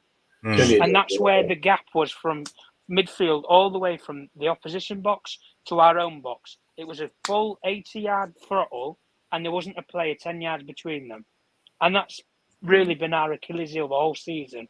But in the new setup, Jarvis, and that's what I'm saying. And if I'm Erik ten Hag, if I keep my job and I get another season in it, honestly, the best message that I can give to Erik ten Hag: scrap the 3-1-6 system. Scrap it. Build a foundation where you can play 4-2-3-1, because you're always going to have a balance in midfield, or 4-3-3. Yeah, but the thing, I agree with what you're saying, Tom. But for me, I think we shouldn't scrap it. But I think we are not ready to play that. We are not ready to dominate opposition, because you need to have ballers who know how to cherish possession, hold of the ball, and how to dominate the opposition in a way. He doesn't have the midfielders, Jarvis.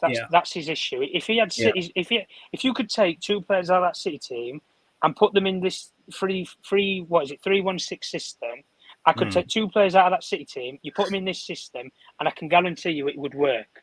And that's Bernardo Silva and Phil Foden. I don't want De Bruyne wouldn't be the key player in that. You need players low sense of gravity who, like we've just said, Jarvis, can turn on the ball.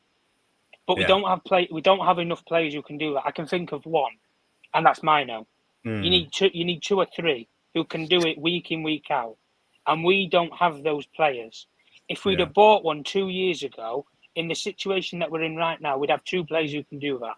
That's Frankie de Jong and Mino. And there's almost the balance that he needed. So, like you said, Jarvis, if like I'm saying, if they do keep him, and they go into the group and they look at the recruitment, and then they bring in a player, they have to bring in a midfielder who fits that profile. It doesn't have to be a big name. It doesn't have to be a Frankie de Jong. It can be, like you were saying a couple of weeks ago, Jarvis, Quinten Timber at Feyenoord. It can be an unknown player who's got a decent track record, data and analytics stack up in the guy's favour, 30 million euros or something, buy the kid. And just say to Ten Hag, because Ten Hag's not going to be in control of transfers, he's going to coach players now. If that's the way that we're going, and he's going to coach, right? We're bringing you Quinten Timber in. He fits the profile, Eric. Data and analytics do a tick on him. He fits the bill of what you want. And if you put him next to Kobbie Mainoo in midfield, they balance out against each other, and they'll combat each other very well. Do you agree, Eric, or do you not? And I think if you're Erik ten Hag in that situation, I think they'll think, yeah, because the player profile fits. But is that a name that Erik ten Hag would look at in the world market right now and say that he wants? He wouldn't. If you asked him any player that he wanted for that position, he'd say Frankie de Jong. I guarantee you, if he could pick any player and he's under no, legal bias, not to say certain names or anything, if he could say a name, he would say Frankie de Jong. He would not say a player like Quinton Timber. And that's where I want proper recruitment teams to come into United with Jason Wilcox, who's a brilliant talent ID expert, apparently, because he's done wonders for the City Academy. And the exact same thing if you bring in Dan Ashworth, who did brilliant wonders in building what you have now with England, which is a young, vibrant squad. Players like Foden, players like Mino that's coming into the system now. It builds a foundation for these teams. That's what we've lacked for years, guys. We've lacked the foundation. But the one thing that for years, I've said this about Manchester United teams, we will always have players at the top end of the field that can score goals. We're never going to lack players that are going to score goals at this football club. It's just about if they can do it consistently enough.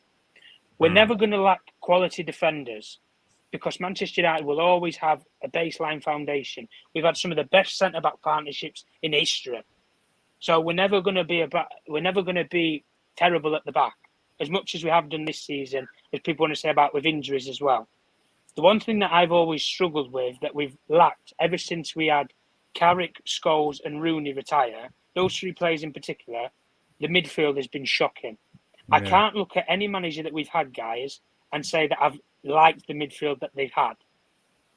It's not Man United standard. But you see here, Tom, I have one player in mind, and this is this player from Girona. I saw him today was linked to Bayer Leverkusen, and this is actually one of those deep-lying playmakers I think we could get if we were into it, because Alexei Garcia is a great player. He was, I think he was at the City Academy at one time, and now he's obviously at Girona, and they did well, and he's their brain. He's the center of the pitch. He's always what do you say? Passing all the balls in the central area, and he's good on the ball, and he doesn't lose it when he's under pressure. So, and he's composed. So that's the type of player I would like to go. If we can't sign a player like Frankie de Jong, I think he's one of those we think of going for. Yeah, one player from the past right now. If I could model a player that I would want in this team right now, give me David Silva. David Silva of maybe 6-7 years ago in this team. If I look at midfield and say, what do we need? That's what we need. We need a player who can link with an 8 and a 6. That's the problem that we have. I think right now for maybe the next decade, you've got a number 8 that you can rely upon. If he stays fit, if he doesn't have any major injuries, Kobbie Mainoo will be a decade player for Manchester United. You need to bring in a number 6 who can play for a decade at this football club and who has a bit of a development. We're going to have to wait and see if we do target that player or not. But if Casemiro goes, I probably think that we will. And then the only thing that's missing, and the cherry on the top for me, is if we brought in a player who's like a David Silva-esque player, silky on the ball, keeps the ball well. Yeah. Like you said, Jarvis, like you just said with this guy that you brought up on the screen, can play the ball through the lines. There's always a pass. It's just the perfect midfield. He's the perfect footballer. We don't have enough footballers in this team. We've got enough. We've got enough passion players like McTominay and Rashford and stuff who rise to the occasion. We've got enough of them sort of players. I want footballers. I want proper ballers in midfield who know how to play football. That's the thing. I think that's the next step, Tom, and I think that's what we are aiming for. It's just to find the right character. Stu, do you have any midfielders in mind when it comes to a baller, a deep line playmaker kind of role that's not Frankie de Jong? Paulina. Paulina is the one and only perfect fit for our club right now. I heard you talk about Paulina before. Yeah. And there's a whole host of reasons for it, but the key reason is he's Premier League ready. He knows the Premier League. We could bring in Frankie de Jong, we could bring in whoever, and if they're not Premier League ready, you've got a 12-month bedding period. Yeah, Joshua Kimmich, for example. Yeah. How old is he now, Stu? How old is he, mate? 28, isn't he? He's 28, 29. He is old. He is. He's is not this the guy who was going to Bayern last summer? Yeah, I thought it was, he's the player that would come in and he would do everything we need. What I like about him, he's powerful. He's tall. He's actually quite graceful, but he's a good, strong midfielder. Good in the tackle, good in the air, can run the ball over 10, 15, 20 yards at speed. He can pass short, not brilliant at long passing, but he's a presence. And that's what you need. So that's what he offers us, Brendan. He would be the perfect fit for Coach Mourinho by far. I'd have Pellegrini all day long. I tell you what, guys. I get Kimmich. I tell you what. I watched the Conference League final. It was on in the background. I was watching it, and there was one player that stood out to me in that game. When I looked at how Bayer Leverkusen play with the counter pressing system and the way that they style it. I think his name was Cope Miners for Atalanta. The way that when he received the ball, I know he's a Dutch player, so I understand Dutch philosophy of football. He understands the way that when you receive the ball, what's around you. That's the way that Dutch players have always been. As soon as you get the ball, you need to be aware of what's going to be around you and sense that players are going to be 5 yards away from you, 3 yards away from you. Almost have the eyes in the back of your head. When I look at a player like Coop Miners, for what he did in that final, Xhaka, for all his credit, he's a proper hardcore midfielder. He'll go through you, he'll go through the back of you, he'll do anything that he can to get the ball. If he's got to take you completely out, break a limb, break a leg, he'll do it. The thing that I liked about a player like Coop Miners when I saw him in that final was when he received the ball, it was the calmness, guys. I want players who are calm on the ball. Like I know you've just said it there, Stu, with Paulinho. Yeah. And the thing that I agree with you that I like with Paulinho is the Premier League proven. He's already had the litmus test. He's been in this league. We know that he can do it in this league. I've seen players go to Chelsea. You know, Caicedo, you could argue, was one of those same players. But he wasn't born with tall, strong natural attributes like Paulinho is. He wasn't born that way. That's the problem. When I look at a player now in the Premier League, it's just a bad... How can I say? It's a bad element that I could look at it to think that there isn't a player like Paulinho, maybe 5 or 6 years younger. There maybe was one I could have said 3 years ago, but he's fallen off of a massive cliff. He went relegated with Leicester, and that was Ndidi. I thought Ndidi was a proper midfielder a couple of years ago. But he's out of contract this summer. But the only problem with a player like Ndidi is he's fallen off of the cliff. He went down with Leicester. He's still 27, he's young. The money that they was wanting, but he's coming back up now, Jarvis. We don't know if he's still the same player because of the quality. That's he had a great season with problem. Leicester this season. I think he played 40 games and scored, I would say, 4 goals and 5 assists, something like that. Yeah, this is the market, though, Jarvis. Yeah, this is what I'm saying then about the market. If we're going to go down with a new approach to recruitment, like what Stu just said with Paulinho. Paulinho, is he a wow name? No, he's not. He plays for Fulham. He's Portuguese. He's only had a highlight of his career to the latter stages of 20. That's exactly right. He's not a household name. He's not a Frankie de Jong who's been to the World Cup and done what he's done for, plays for one of the big sexy clubs in Barcelona. He doesn't have the eyes on him, so he's not going to have as much media hype. The problem with us is if we're going to go on this recruitment drive and we're going to buy a lot more smarter, I want to recruit players based upon analytics and if they fit the system that you want to play. Built like the Ineos brand are trying to do right now. They're saying we want to set a style of play and we're going to buy players to play that way, and then we're going to bring in a coach. Or if Eric Ten Hag's going to stay, he's going to coach that way. And he's going to coach these players who should know how to play that way and get the best performance out of them that he can. And if he can't do that, then it's the coach's problem because the coach isn't coaching them right. But then what they will do is they will replace Eric Ten Hag with a manager who plays that way, and they'll stick to hiring managers who play one way, and that's only one way. And exactly what say Barcelona's done now with Xavi. Xavi, for me, I think he's a decent coach, but he lacks big game experience at the top level of football. He lacks it. And what they've done is they've replaced him with somebody who's got that pedigree, who's got that elite football brain in Hansi Flick. Been to the Champions League, won it, won everything that there was to at Bayern Munich, Had a spell in international football, it didn't suit him, fair enough. He's come back into the main game. But the one thing that they've done, guys, is they've gone for a manager that fits their style. High aggressive football, possession-based football, high-throwing football. And that's the thing that we need. We need to identify how we want to play, which Ineos are apparently going to do, which is they want a possession-based style.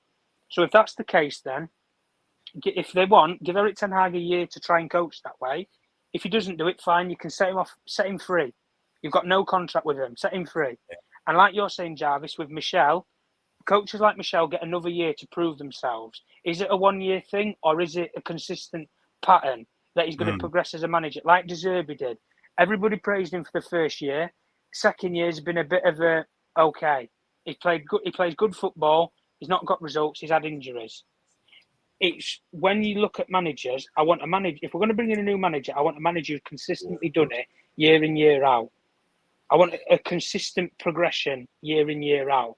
And that's why, for me, when I look at the managers that are out there that we're being linked to, if we do get rid of Ten Hag, I'll be very honest with you, I'm massively underwhelmed with Pochettino. 4 or 5 years ago, we could have had a conversation. Not now. Thomas Tuchel, I think's a loose cannon. I think he'll blow the gaff up if he doesn't get his way with recruitment and what he wants from players.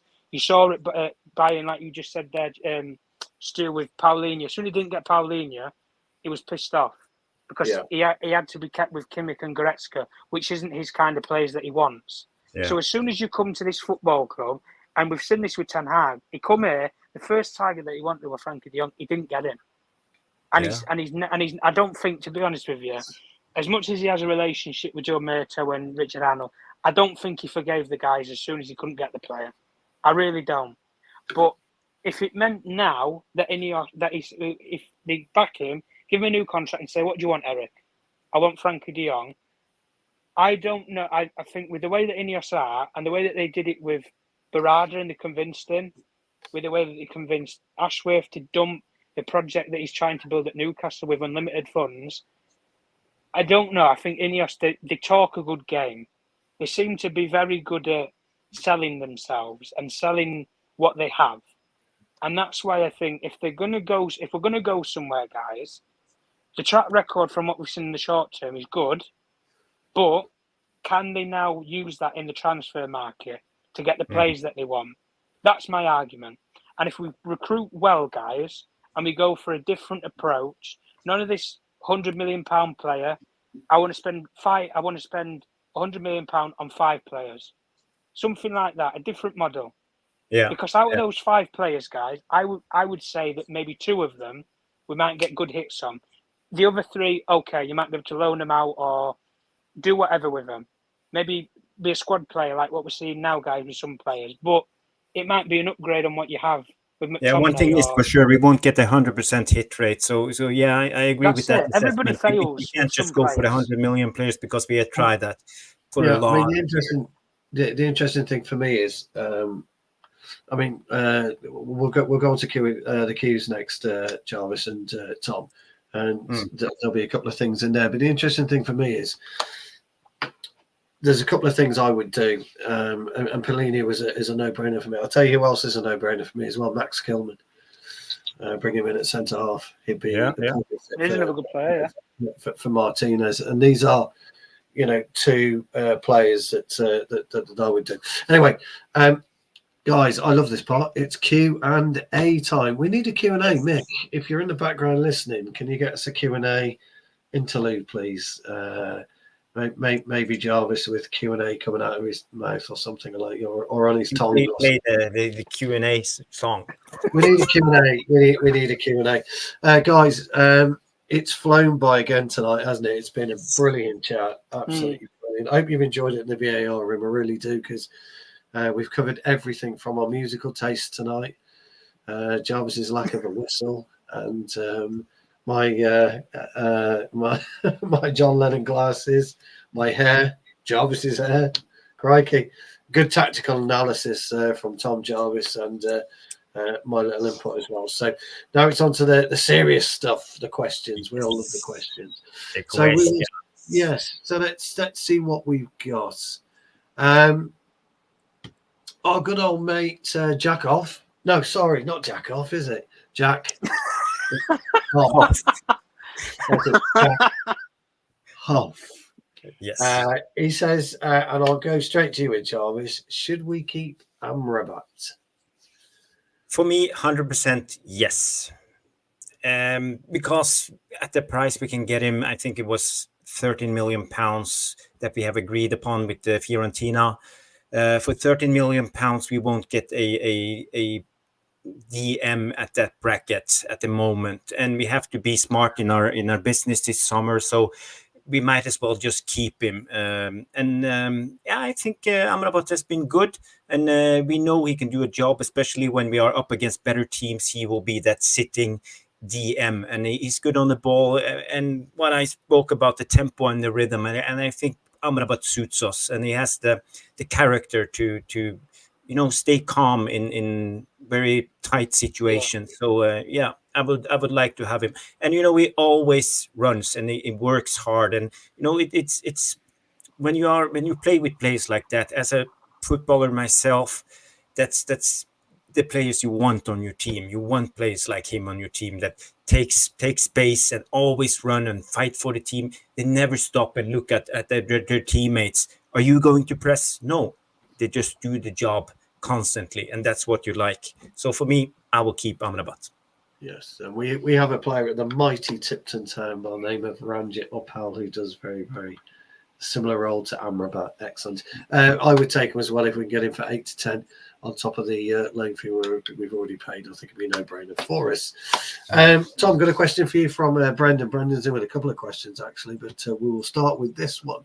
And Brendan says, did Edison not playing help us, especially with the first Garnacho goal? I would say so, yes, because he's a sweeper keeper, and I think he would have been in that position to collect the ball off of Guardiola. The thing with Edison is a character. If he can see that a player is in two minds, and I know that's kind of a stupid thing to say, but if he can see that Guardiola's a bit hesitant with it, he'll wipe him out and collect the ball. He'll wipe his player out and collect the ball, pick him up. Are you all right, fella? Right, get up, carry on. And he'd have done that. That's the sort of thing that Edison is. Ortega, I don't know the guys personally. I don't know him as a character. I've seen Edison for 5-6 years in this league. He wipes players out if it means that he gets the ball. It's as simple as that. So yeah, I think it does help. Yeah, and I think if he did play, I don't maybe think that Garnacho would have had that look of opportunity. But I totally agree with that. I totally agree. We'll go to Brendan's second question, tongue in cheek, but he says, oh no, sorry. We'll go to Madhouse's question next one. Serious question. I'll take this if you don't mind, lads. Yeah. Would Martinez have KO'd Walker? Well, I'll tell you what, Madhouse, what I would have done is I would have clocked him in his ribs first and foremost, a little jab into his ribs, and I'd have roundhoused him, and he would have gone down in 2. I guarantee you that. I think Martinez would quite easily KO'd Walker. I think he's quite a stocky lad, but he's a bit of a girl's blouse, in my humble opinion. No offense to any girls that are watching. We love you all. Right. Brendan, second question. Jarvis, over to you. We had a poor season. What does the FA Cup final tell us about next season? Tough question, that, I think. Oh, that's a tough question, but it's a very good question, Brendan. And I will try to answer it as good as I can. Yeah, we had a poor season. I think Ten Hag will build on this and now fully understand that we are capable sitting deep and defending in the way he wants and hit the opponents on the break. But we also have evolved from the old counter-attacking style because we keep possession when we sit deep under pressure. We seldomly did that when we played with Mourinho or Ole, especially. It was more hitting it on the break right away. But now Ten Hag has figured out a way to play. So I think he will build on this, but we need to evolve our play going forward. We need to try to dominate opposition. We will be up against newly promoted teams. We will be up against relegation fodder, and those type of games. We need to have a game plan that is trying to create goals and dominating. So this will be the question for next season, and I think Ten Hag has to understand that we can't just go on with the 3-1-6 high press, high transition, and the jolly go everything all out attack basketballification of football. We need to be more composed, and this will be the big question. And I hope Ten Hag will learn. I hope he will learn, because if not, I don't think he will stay in the job more than maximum 1 year. Yeah, I totally agree. I think for me, we finished the season 5 games shy. If we've got another 5 games on top of the 5 games we just played, we'd have been in a very strong position rolling into next season for sure, 100%. So I think you're right there, Jarvis, and Tom touched on it earlier as well. We need to abandon the philosophy that he's got at this point in time, rip up the rule book and start again, 100%. I think he's got the wherewithal to do it. But as Tom says, he's got to be backed. He's got to be backed in the right way for it to be a success next season. So, but if you back him, Stu, you've got to give him a new contract. Yeah, well, I agree with That's that. probably the right way to do it. Yeah, I agree. I said on a show Saturday night, I was on AFU Saturday night, which is why I couldn't join Jarvis, and I did say that he should be given a 3-year contract because that sends a clear message. Do you think it's a good time to give the manager a contract at this current moment, or should we just wait until the end of the season and see how it goes? No. We still have a little bit of time. Yeah, the interesting thing about we're talking about economics here. All the contract is now is just simple economics, and if we're looking at trying to get out cheap, then we leave it and we buy ourselves 6 months, so to speak. But I think if you're gonna back Ten Hag, you have to back him. And Tom's right; you've got to give him a contract. There's no point giving him a 1+1. Give him 3 years. Show him that you trust him. Tells the players that remain that the board and the club believe in him. It sends a very, very strong message. He won't get that, by the way. That's what I would do. Right then, guys. Tom, this is a bit of an easy one for you, and Stephanie has said that. But who won the Battle of Stockport, Mino or Foden? I didn't even know Foden was playing. Did you, Tom? Did you see him? Fuck knows. I don't know if he went for a haircut or what happened to him. I don't know. But who won the Battle of Stockport? Yeah. Well, what do we call Foden? The Stockport Iniesta, I think we call him, don't they? Yes. Yeah. Well, they got a proper Stockport seed off from Kobe Mino. That's the one thing that he said. But the one thing that I like with Kobe Mino in particular, he said that by an interviewer once. He said people compare you to Seedorf, and he said I appreciate being compared to a player like Seedorf, but I'm just Kobe. That's and I look at something like that and I think with a player who has so much potential, when you put a name like a legend like Seedorf next to a young kid's name like that, they're going to think, oh, the sky's the limit if people think I'm going to be as good as ever he is. But the aspiration has to be at that level, but the aspiration has to be better than that player being compared to them. That's the thing. Leave your own legacy in football. Don't be compared to anybody. Yeah, absolutely. Yeah, I agree. No, 100%. If I was Kobe, I would have said, Seedorf can come and lace my boots anytime. Before you move on to the next question, Sue, I just want to bring out Lily's comment, and he say, I don't ask because I never get answered my questions. So sorry about that, Lily's, but it's many comments coming in all the time. So if you can just mark the question with the Q at the beginning or at least a question mark at the end, so I will pick it up.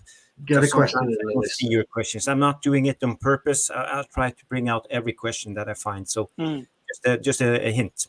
Yes, please ask Lillis if you're still watching. There's plenty of time. Jarvis, you have a question from Dave 147, and Dave says, "I'm thinking it's Dave." Dave says, "Any chance of Neves back from Saudi?" Yeah, we haven't heard much from Neves, but I actually think he could suit our our team, and Oh, I don't know. we have the Portuguese connection with Dallo and Bruno. He also, but I don't know how he is at the moment. I haven't heard much from him, but when he played at Wolves, I think he was brilliant. He's still young, 26, 27. So yeah, that's a possibility. But I don't know. You see, a type of play we want, going to Saudi tells me you don't have the right attitude. You're just in it for the money, and you don't want to prove yourself. So in a way, I'm a little bit negative to Neves. I agree. I think Tony Cruz has set the precedent of how you retire from the game gracefully, and that is you retire on top. You don't go to Saudi Arabia, you don't go to the MLS, you retire at the very, very top. That's how you retire from football. Neves is retired as far as I'm concerned, and stay in Saudi Arabia. Do like Oscar did. Keep picking up the money in China, and you do the same with Saudi Arabia, mate. Because you know what? I've even forgot he even played football anymore. To be honest with you, exactly. You do forget about these. I thought Oscar would have retired by now. I don't even know how old he will be. When he went, didn't he go at 26 or something? 26, when he left Chelsea, I think. Yeah, something ridiculous. It's a shame. Neves had the potential at one point to be a very, very special player. Very special player. But he felt money was more important, and that's absolutely fine. Question for Stu. Danny, I will go and check these players out for sure. If they're anything like Paulinho in style, then yeah, I'd be very interested to see what they can offer. So I will do that, no problem at all. Thanks for that, Danny.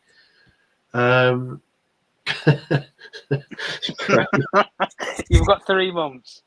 Yeah, well, Craig, let's put it this way. I'm sure my missus is looking for any excuse to divorce me. So if I grow up, if she saw this, business on top, party in the back.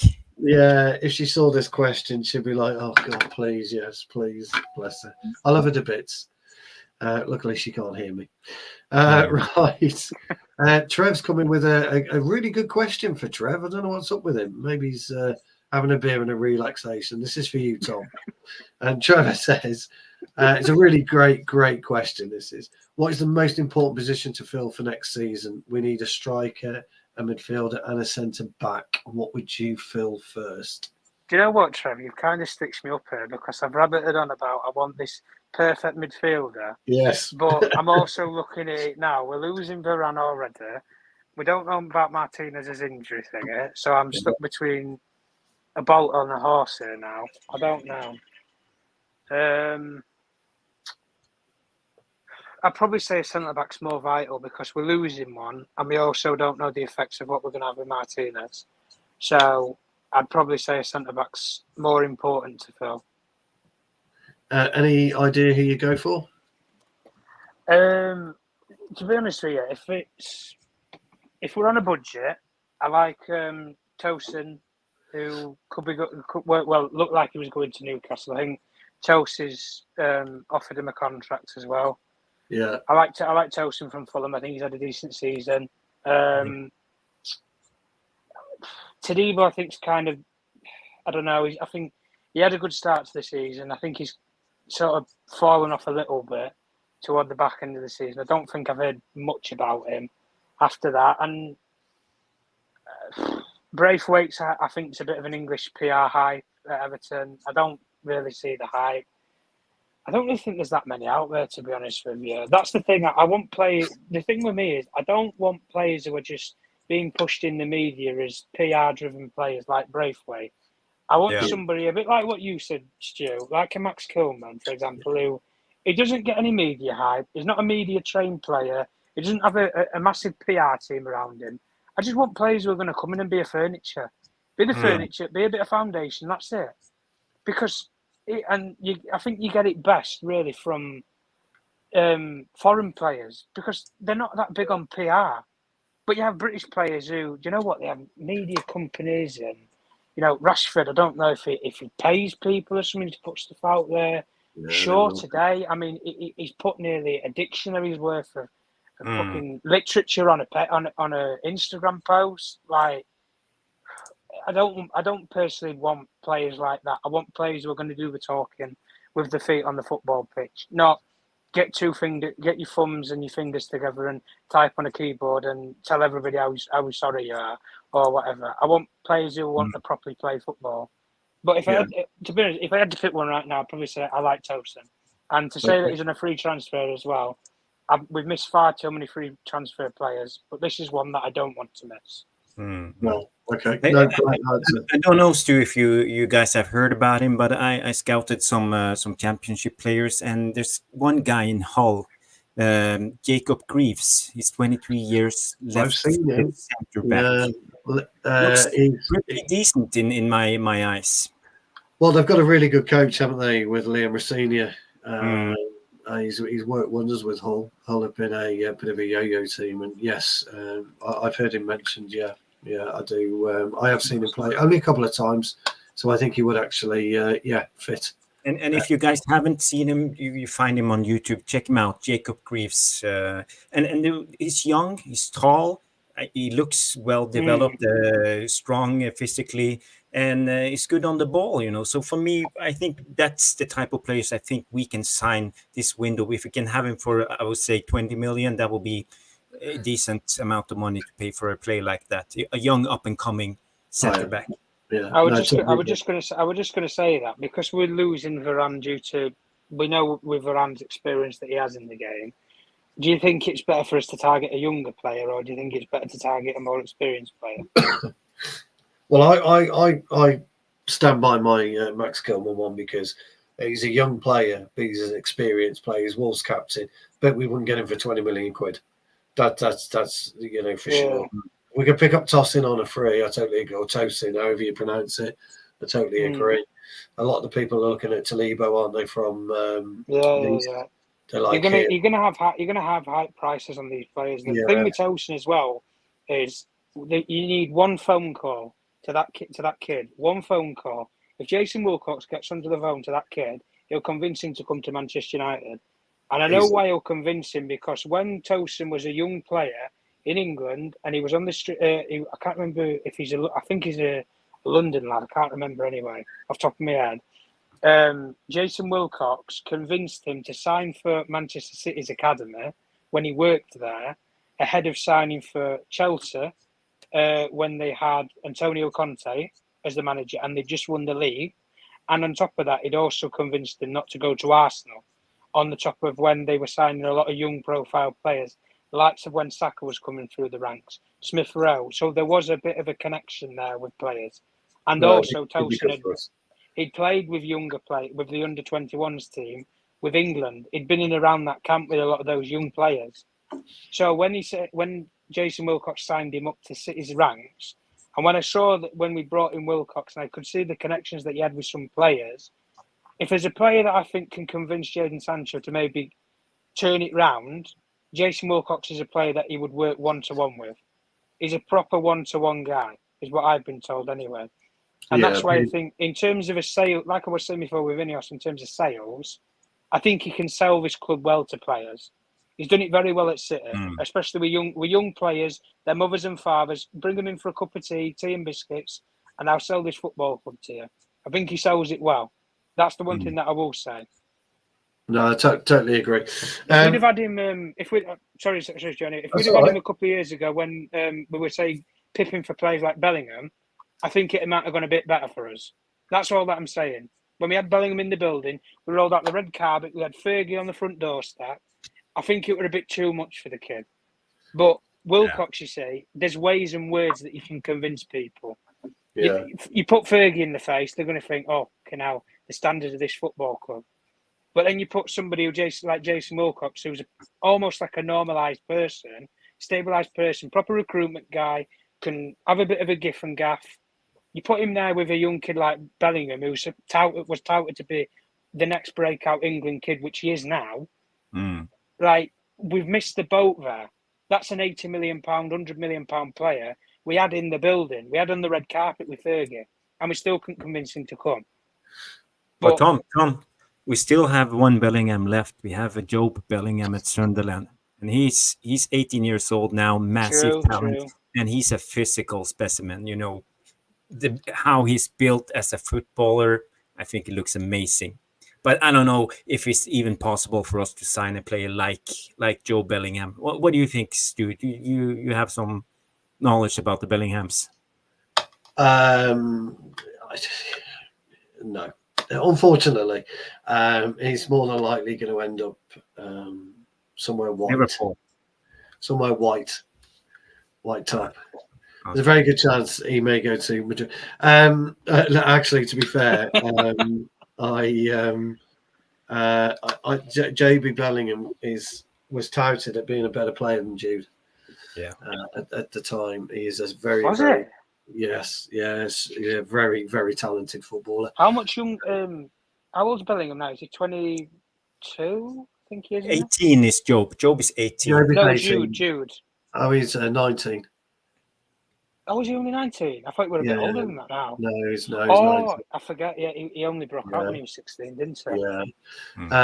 JB was touted at being a better player. So when they were both going through the academy, JB was the better player. Sounds like the cat.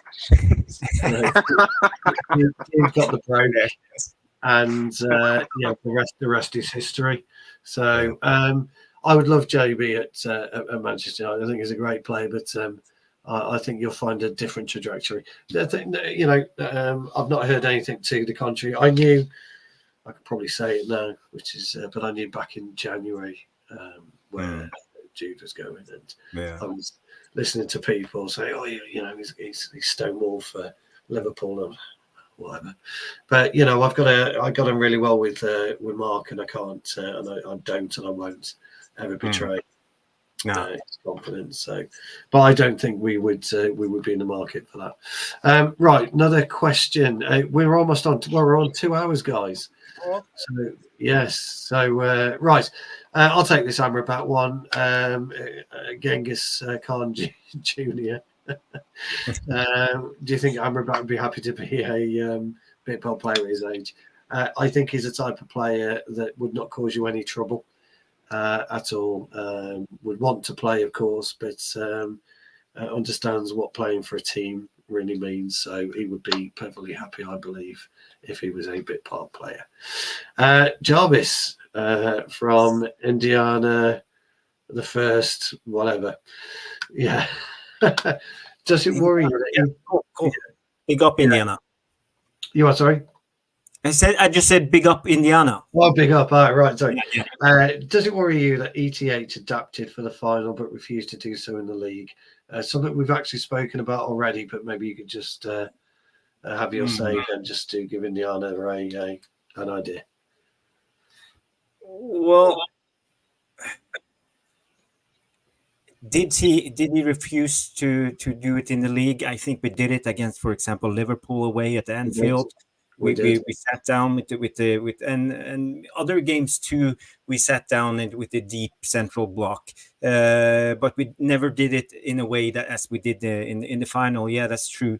But I think it's in Ten Hag's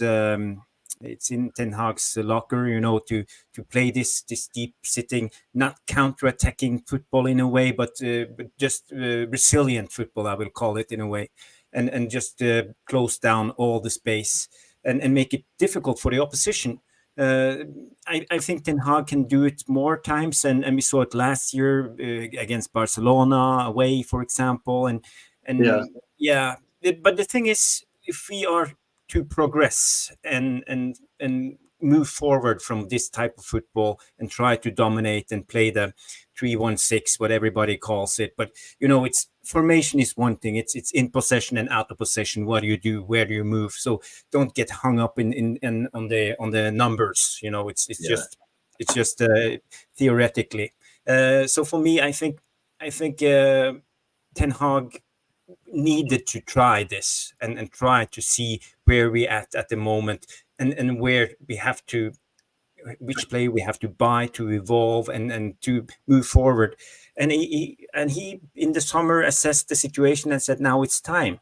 Maybe it was a little bit too stubborn. He kept on doing it a little bit too long, and I agree with that, Indiana. But in a way, I think we just needed to try it, and now we know. And for the summer, it's easier for us to know which targets to pick for us to actually do this.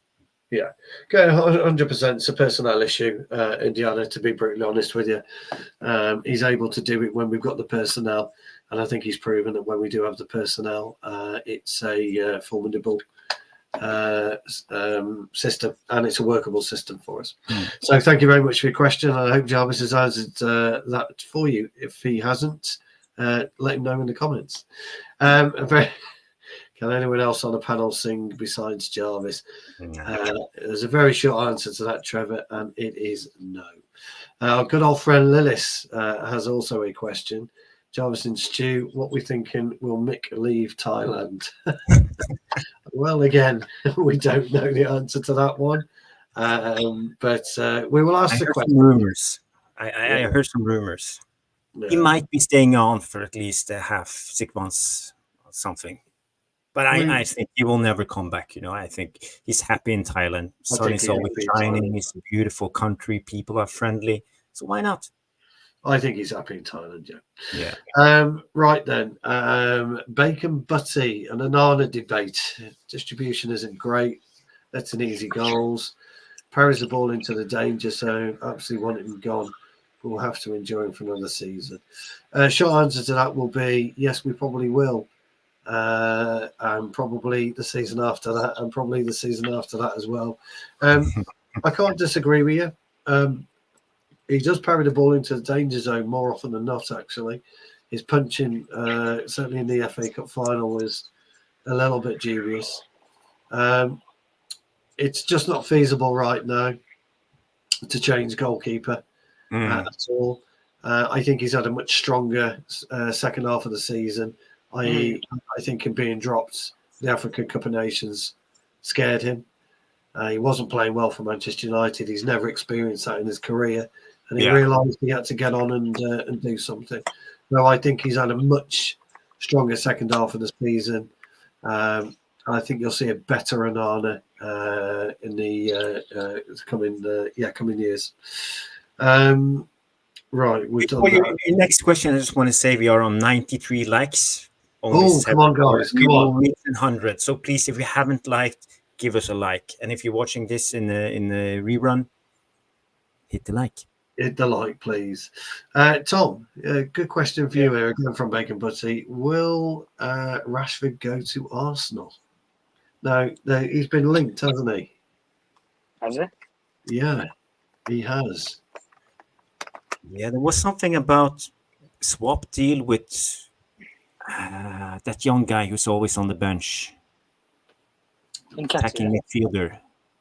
Oh, Smith Rowe. Emile Smith Rowe. Yeah. Yeah. And there's some money involved, of course. Not a godsending chance at all. I don't want Emile Smith Rowe at Manchester United. We've already got an injury-prone attacking midfielder. His name's Mason Mount. I don't want to add another one to the list. Listen, if he wants to go to Arsenal, that's fine. Yeah, I'll have 80 million. Arsenal. I want to pull the pants down. We lost a good player a couple of years ago called Henrik Mkhitaryan. I thought he was a very good player. He has gone on even at Inter Milan. I think he's still, even at 32, I think he is now, or 33, still a decent player, can play with the ball at his feet. Yeah, brilliant player, brilliant player at Dortmund. We lost that player for Sanchez. I don't know what we bought in Sanchez, to be completely honest with you. It was a farce. We rolled out the piano and he thought he was a musician. I don't even think he made the audition. Forget about being a musician. But yeah, by all means, Bacon. But if he goes to Arsenal, yeah, fine. Give me 80 million for him and we'll have a deal. Super. Got no problem with that. I hope that answers your question, Bacon Butty. And he's just finished off here for you. Have you ever considered reading bedtime stories? You have your soothing voice. I did that to our good old friend Bumbaye, didn't I? He's got late night love with Bumbaye. Anyway, you don't have to answer that one. Tom, once upon a time. But there you go. Once upon a time, there was a club called Manchester United, and they never won a title for 10 years. Oh, Yeah, Jarvis, that'll send you to sleep, mate. That might send you to a coma instead of a sleep. Question: is the false nine the way forward? I'll take this one. I think I was going to give it to you, Jarvis, but I'm going to take this one. Take it, Sue. Take it away. Is the false nine a way forward? So let me fire a question back to you, Jack, and everyone else. What is a false nine? Because ultimately, is it a 10? Is he a 9? Is he a winger? Is he an 8? It's just a position within a circumference of 15 to 20 yards.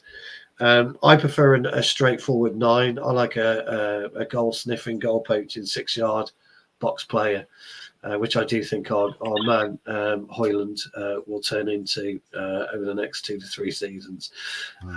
I think the false 9 is something that was brought up back in the 70s when Alan Ball used to run from deep on the odd occasion if they subbed off their main striker at Everton. So in answer to your question, I don't think it is the way forward.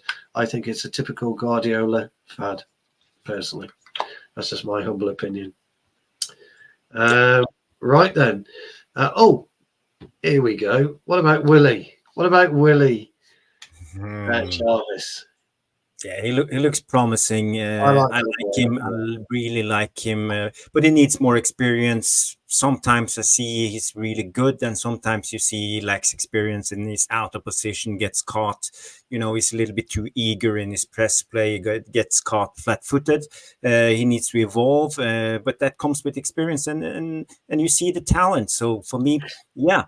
He will probably cement himself into the squad next season and be a part on the bench at least, and come in and play a role. We have a Europa League and we have, the cups and everything. So there will be plenty of game time for a young Willie Kwangbala to get experience next season. So yeah, I'll hope that we for once let a young centre back come through the ranks, because we have had promising like Ted Mengi, we have had Tuan Sebe, other people that like haven't really cemented themselves into the squad. We have seen the talent, but I don't know what went wrong. Injuries most likely and stuff like that. But yeah, I would really like Kwangbala and going on Ten Hag's record with young players and integrate them into the squad. I think he will come good next season. Yeah, no, totally agree. Okay, next question. We've kind of already answered this one. It's from it's from the gaffer. So, Mr. Bossman, we'll go around the three of us as to who we would pick. I will start, and mine would be Paulinia. Surprise, surprise. And Jarvis is going, really? I'm not heard that before. And so, Jarvis, who would yours be? Well, I like this Crystal Palace, this young guy. What's his name again? Adam Wharton. Yeah, I really rate him. I think he got something special, and I don't know. Have you guys seen him? Is he called upon for the Euros? No, he's not in the Euro squad. I heard he was in the mentions at least, but he didn't make the provisional, did he, Tom? No, Major Tom. No, he's not here. And the other guy I'm liking is Sander Berge from. You've spoken about him for a couple of years, haven't you? Yeah. What I like about him, he's got pace. Extreme pace, but he's a big lad. I was about to say he's big, isn't he? Yeah. And he's a good reader of the game, and his technique is good, and he's very composed. He played in the Norwegian Premier League at a very young age at Vålerenga, that's from Oslo, and he was quite good. And I think if he could stay injury-free for at least one season, I would give him a go at Man United. No, I think we were linked with him a while ago. Oh, he is. I haven't seen it. I was away when the squad was announced, and I've not seen it actually. So Wharton's in it's provisional though. So I think he did box. If I'm right, did he pick a squad of 30? So whether he'll actually make the final 26 or not, I don't know. Okay, great question.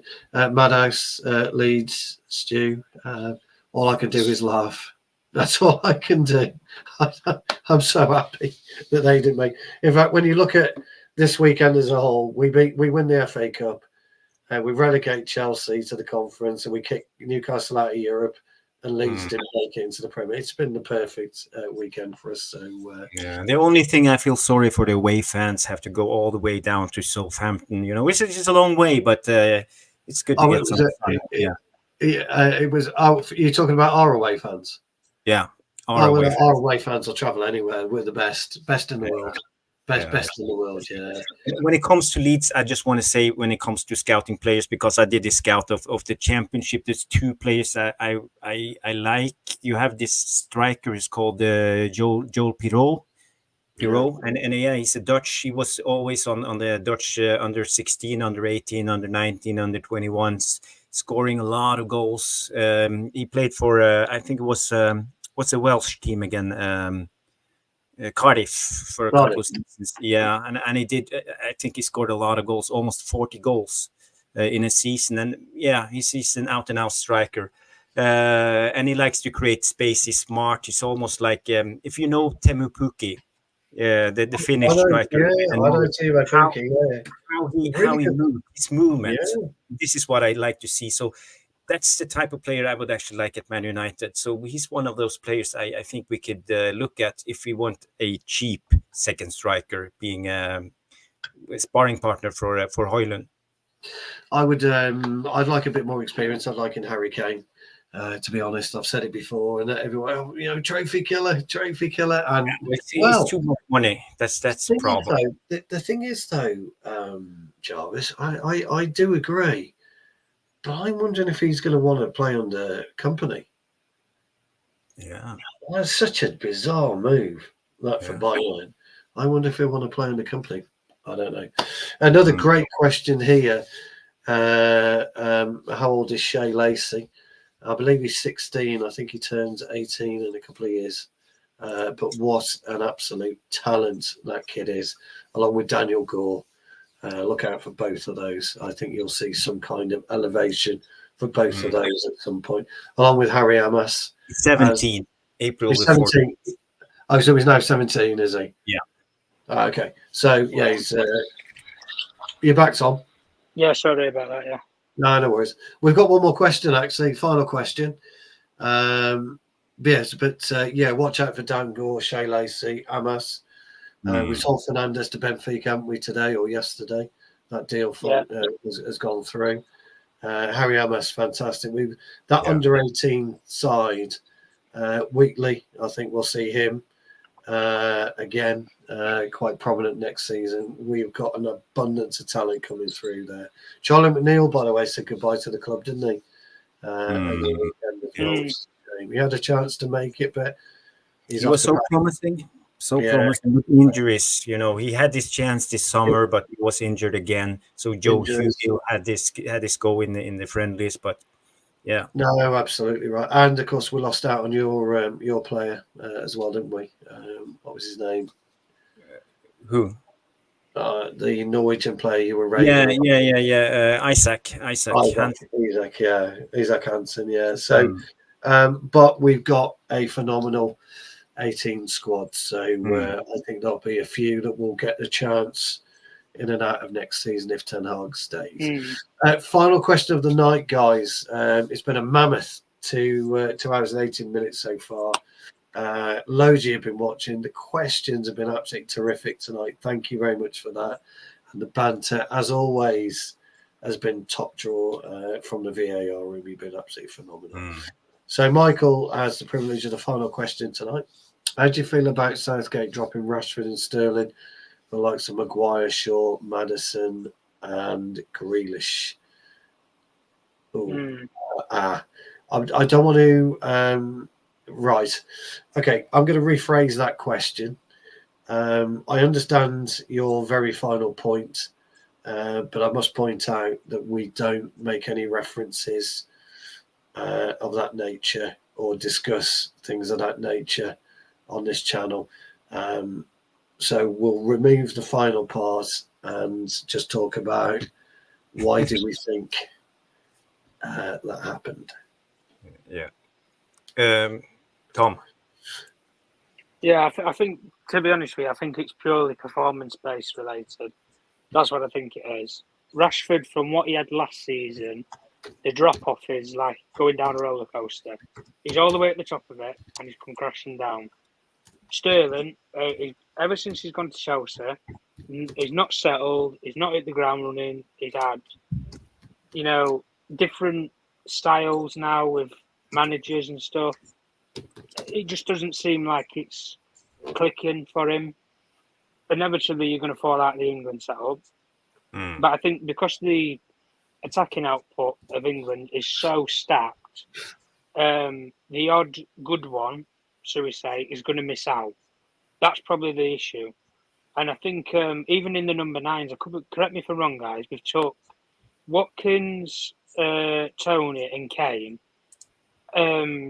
I was quite surprised that he didn't take a slap on Solanke, to be honest with you. He's had a brilliant season. He's had a brilliant season at Bournemouth. That's another player, though. But that's just what I'm saying, how stacked it is at the top end of the field. So with Rashford and Sterling missing out, I think it was always going to happen. Maguire, listen, he's always had a soft spot for Maguire. He needs a strong, big, tall defender at the back. And you stick him next to John Stones. He doesn't look half bad, to be fair. I can kind of see maybe what Guardiola saw in putting them together as a partnership when he tried to buy him for City. Yeah, that's what he wanted. I think he would have probably done a similar thing with him. Kind of what he's done with Ruben Diaz, but you don't know what sort of player he would have been with Pep. But sure, I think it's a very weird one. He's not played half the season, but there were one player in particular, I think, this season he could have knocked Shaw out of that England squad. And I was going to say Rico Henry at Brentford. I thought last season in particular, I thought he had a brilliant season. And he's had a long-term injury for the whole of the season. I can't remember if it was an ACL that he's done. He's done something bad anyway. 9-month layover and completely ruined the whole season for him. Not 9 months, I think he's 7-month layover at Brentford. I thought he was a brilliant player. Had a brilliant season last year. If he could have got his opportunities this season, I don't think he'd have had a bad shout for it, to be honest with you. And who were the other two guys? Grealish and Maddison, I think it was, wasn't it? Madison. He's talking about Maddison and Grealish. Maddison, I can see. I think it's justified. I think he's had a good season. In part, he got a bit of a blip with an injury in the beginning, but that happens to a lot of players. But he come back from it. I think he's been a brilliant player for Spurs. Grealish, again, I put him in the same belt as Shaw. I think he's been very underwhelming. I really do. He's not a £100 million player. He's not, to be completely honest, I don't think he's what Guardiola ideally wanted. I don't. Because the thing with me was, I think what Pep looked at when he brought Grealish in was he wanted him to be almost a backup for when De Bruyne blows one. And playing the number 10, because that's what he was at Villa. He was a 10. But because he could see that he could play out wide and stuff, and you know how Pep is, he flirts with players and tries them in different positions that maybe people don't think they can play. Like, I don't think Guardiola's a left back in any stretch of the imagination. I think he's a very poor centre half in his preferred position. So I don't know why he's trying to tinker with him at left back. But yeah, that's what I'm saying. Like, we're boxing now. We say Cole Palmer. Cole Palmer's a player who has had a full season. He deserves to go to that Euro squad. He's earned the right to be in that squad. That's the difference. Grealish, for what he's done this season, he's not earned the right to be in that squad. He's not. Sure, for what he's given this season, he's not earned the right. Maguire, fair enough. I thought when he's played for United, I think he's been quite good. To be honest with you, I'll give him his flowers. I think he's been quite good. Interesting with Grealish. I mean, Grealish might not make the cut yet. He's got a trim 4, hasn't he? From the squad, so he might not make the cut. So,